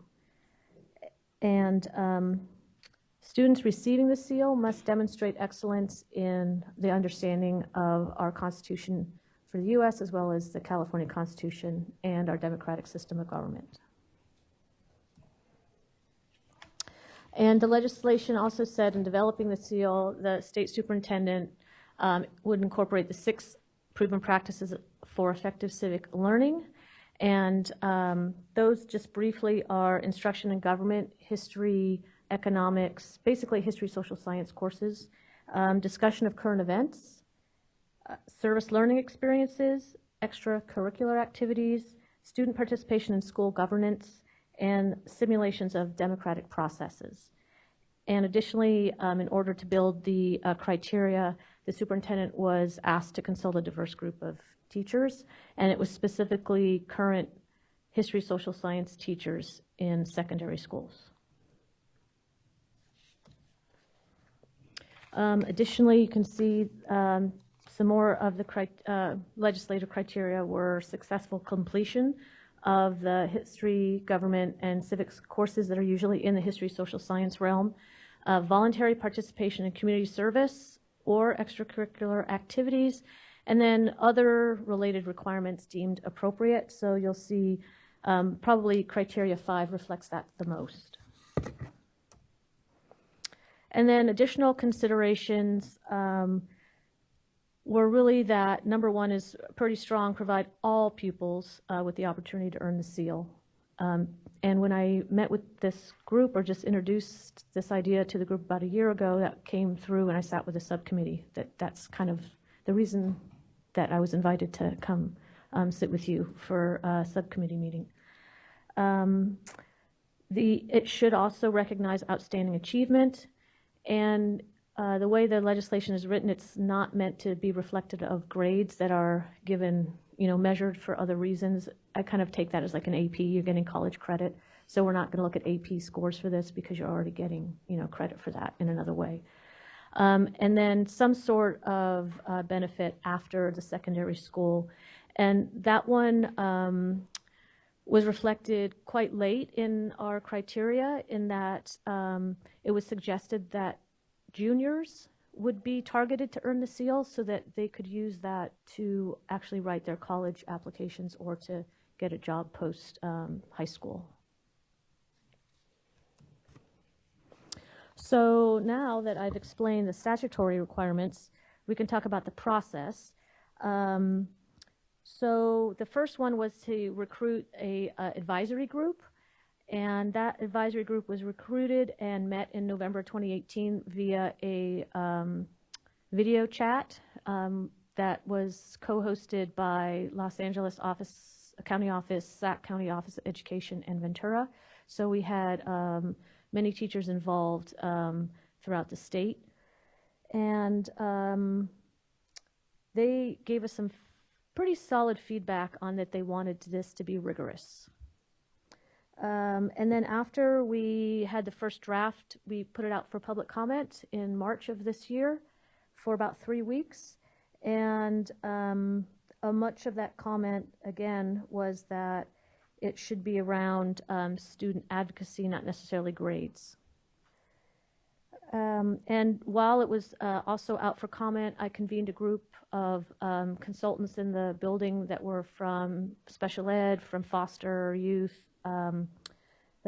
from homeless youth and migrant education to really make sure that I wasn't missing any of the kids or the students that would generally not be included in something. And then we got a group of our external partners together that are civically minded, California History Social Science Project, Los Angeles County Office of Education, California Civic Engagement Project, and the like.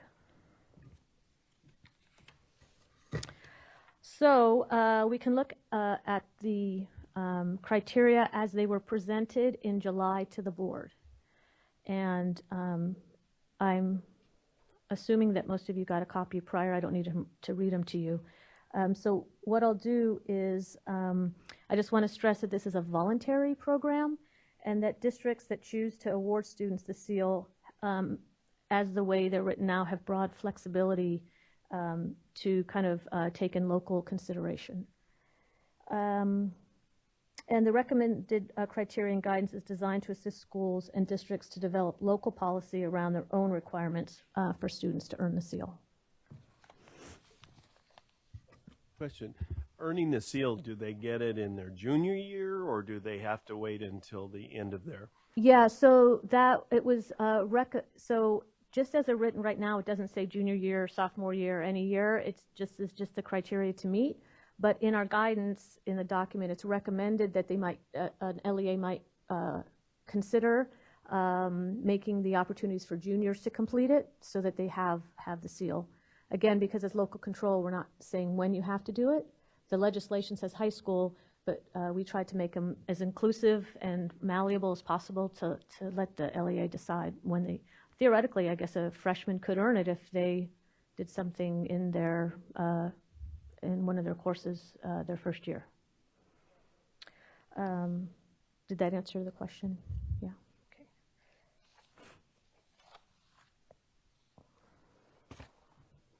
So just breaking them down, the first one is students are supposed to be on track to graduate. We specifically use district or state requirements to be inclusive of the students that might be on track for a different type of diploma.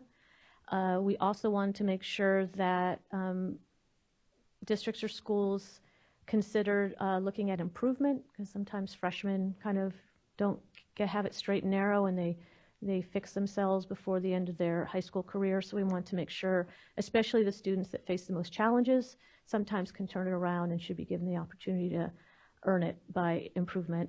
And then also building constructive relationships. Pro-social behaviors was also put in there to possibly mitigate the fact that students might be getting referrals. So it kind of, the second and third bullet kind of complement one another, because students that may start out slow can definitely finish strong. And then, of course, the LEAs may also consider using individual education plans to specify levels to gain good standing. So we try to leave that open for that. Janet, I know that's programmed. Sorry, that wasn't changed. I have a quick question. I'm feeling that other commissioners may too. Would you like us to ask questions now, or would you? I hate to interrupt people. It's up to you, however you would like it. I'm comfortable with either. I'm going, if you don't mind, I just need a little clarification, because between these two slides, I'm hearing kind of different things. So when I think about students with disabilities, I look at that number one on the first, to be in good academic standing and on track to satisfy requirements to serve a high school diploma. And then later I hear that there's a little bit room for that, because what I'm trying to get at is I know a number of students that may be on a different diploma track, but are highly engaged in some civic awareness experiences, and they certainly could probably meet a lot of these requirements for the seal. So can you clarify a little bit more about that for our students that may have different tracks than the diploma academic standing kind of diploma track? I believe that was brought up at the state board meeting in July, and that number one will be changed in the updated criteria to include more inclusive language. I don't feel comfortable sharing that now because it's not. Yes. Yeah. So they gave us feedback in July, and we actually tried to make it more inclusive, if that makes sense. Based on some of the language of there is other things than diplomas to show completion of high school, if that answers the question by being as vague but as possible. I don't want to put you on the spot and try to develop language right here. I'm not trying to do that. I'm just looking for, I just want to make sure we leave the doors open, because there's so many students with disabilities that may be sort of living in one world in terms of academic standing, but very proficient in terms of civic engagement, and I'd hate to preclude them from that. Yeah, most definitely. And as I said, I believe that's been addressed for the updated criteria that'll go to the board in September.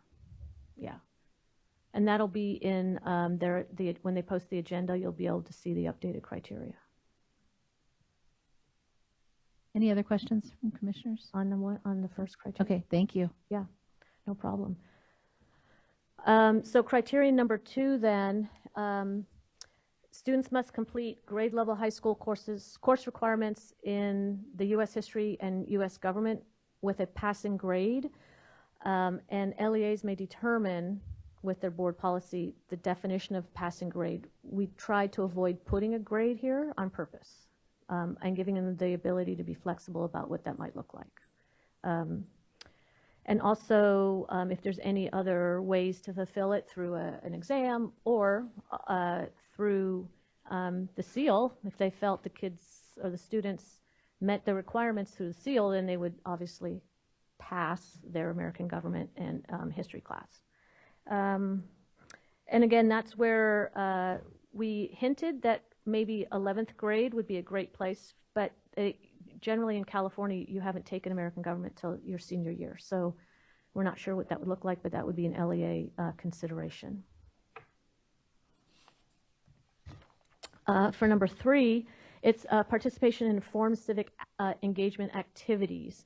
And that may take many forms, but the definition of informed civic engagement is actually to try to change policy. So that could be dress code policy, at the local level up to whatever global climate change policy they might want to change at the international level. So the idea that they're trying to make a difference on local policy or global policies was the idea. But a place to start for educators would be the 6 proven practices as a way to engage the students right away, maybe through current events and such. Any questions on that one? Criteria 4 stresses that students should do some self-reflection, and it could be written or it could be verbal or oral. So we were hoping that would give students the ability to use their strength to present their information, and obviously how the student engage with institutions of power. So that could be the school board, that could be their county board, water board, to advance the common good. And that it could also just address what they learned and how they've personally grown. So they have some flexibility there. And the idea was that if they haven't succeeded in change, they still have, addressed a policy and tried to move the needle. And so again, some examples, could be a capstone project or portfolio, written essay, public presentation. And I think in the when we give them in the table at the end, there's also video, not other ways to present it, not just through the traditional ways. But again, the reflection or presentation should reflect the student's choice. And again, it's very important that students have choice and not dictated what their project would be. Guidance for criteria 5. This is where we kind of came with the last one, is we want them to show that they are civic minded. And the idea was that they could get a letter of recommendation, which could actually help them get a job, get into college. And that would just show that they had met some values. And those values are, there's lots of different lists of them. But we focused on the report that was put out by CDE called the Revitalizing K-12 Civic Learning in California, a Blueprint for Action. And that was the report written by a task force under our former Superintendent Torlakson. So it's, fairly up-to-date document.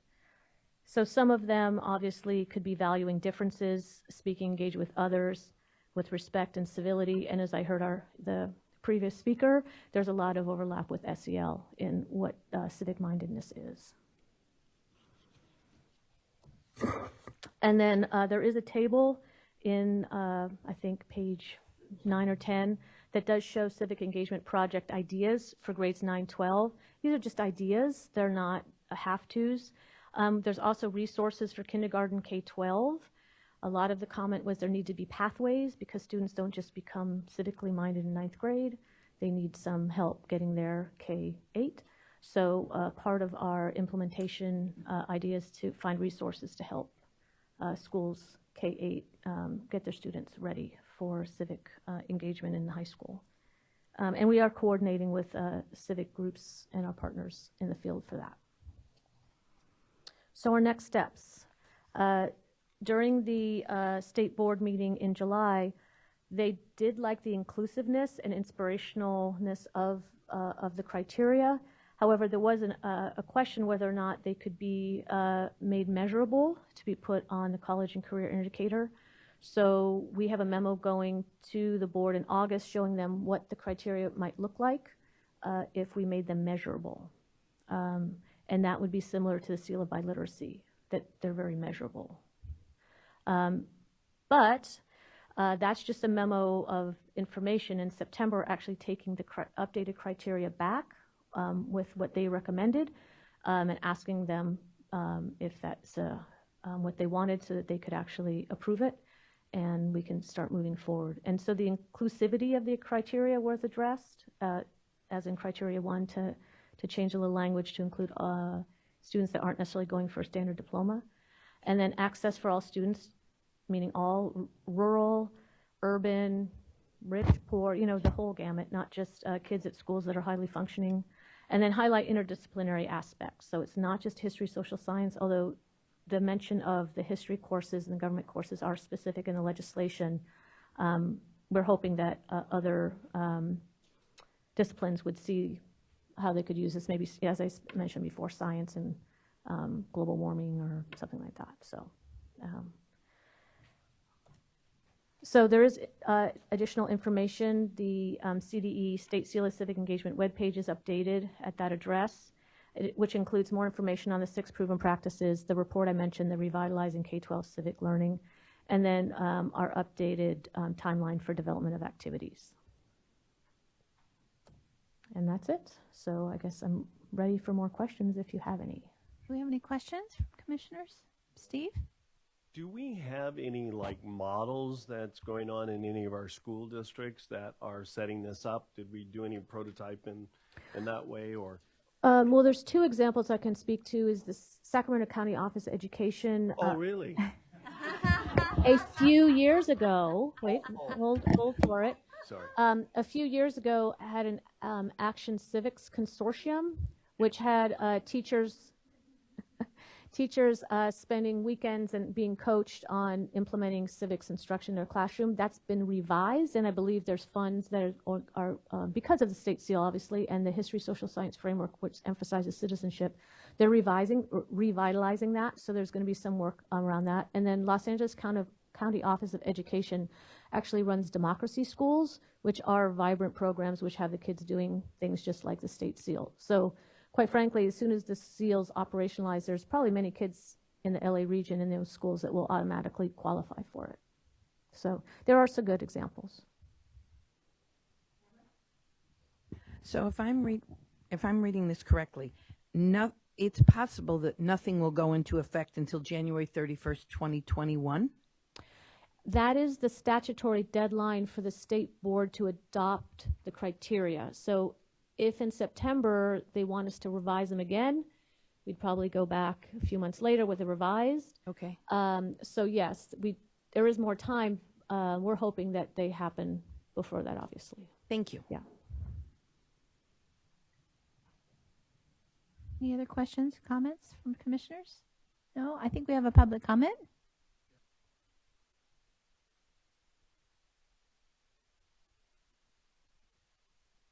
We have Danielle Millay, California Alliance of Children and Family Services.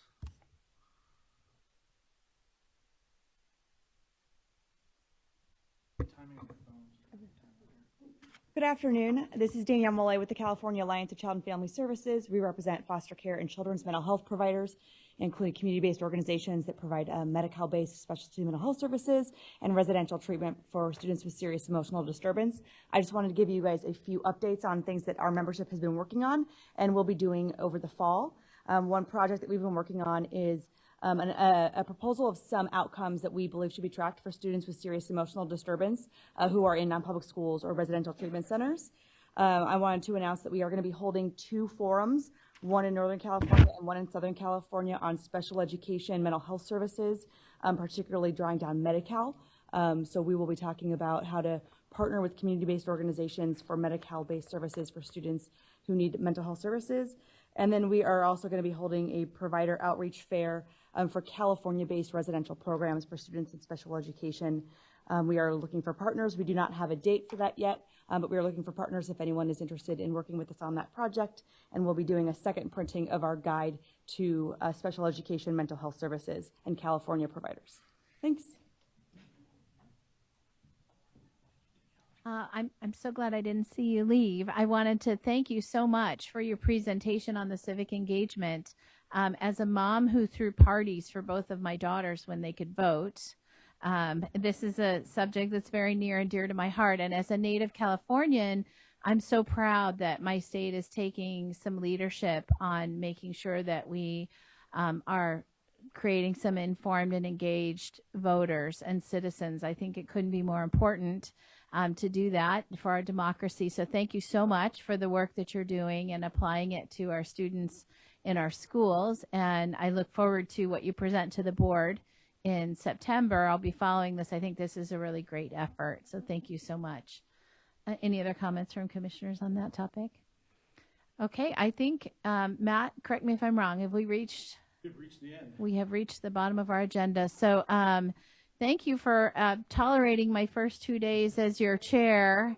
Thank you, David, for sitting next to me. Have very safe travels home and a nice start to the school year. And we will look forward to seeing you in October. Once again, Gina, we love the service that you've given this commission. Thank you so much. Thank you, everybody.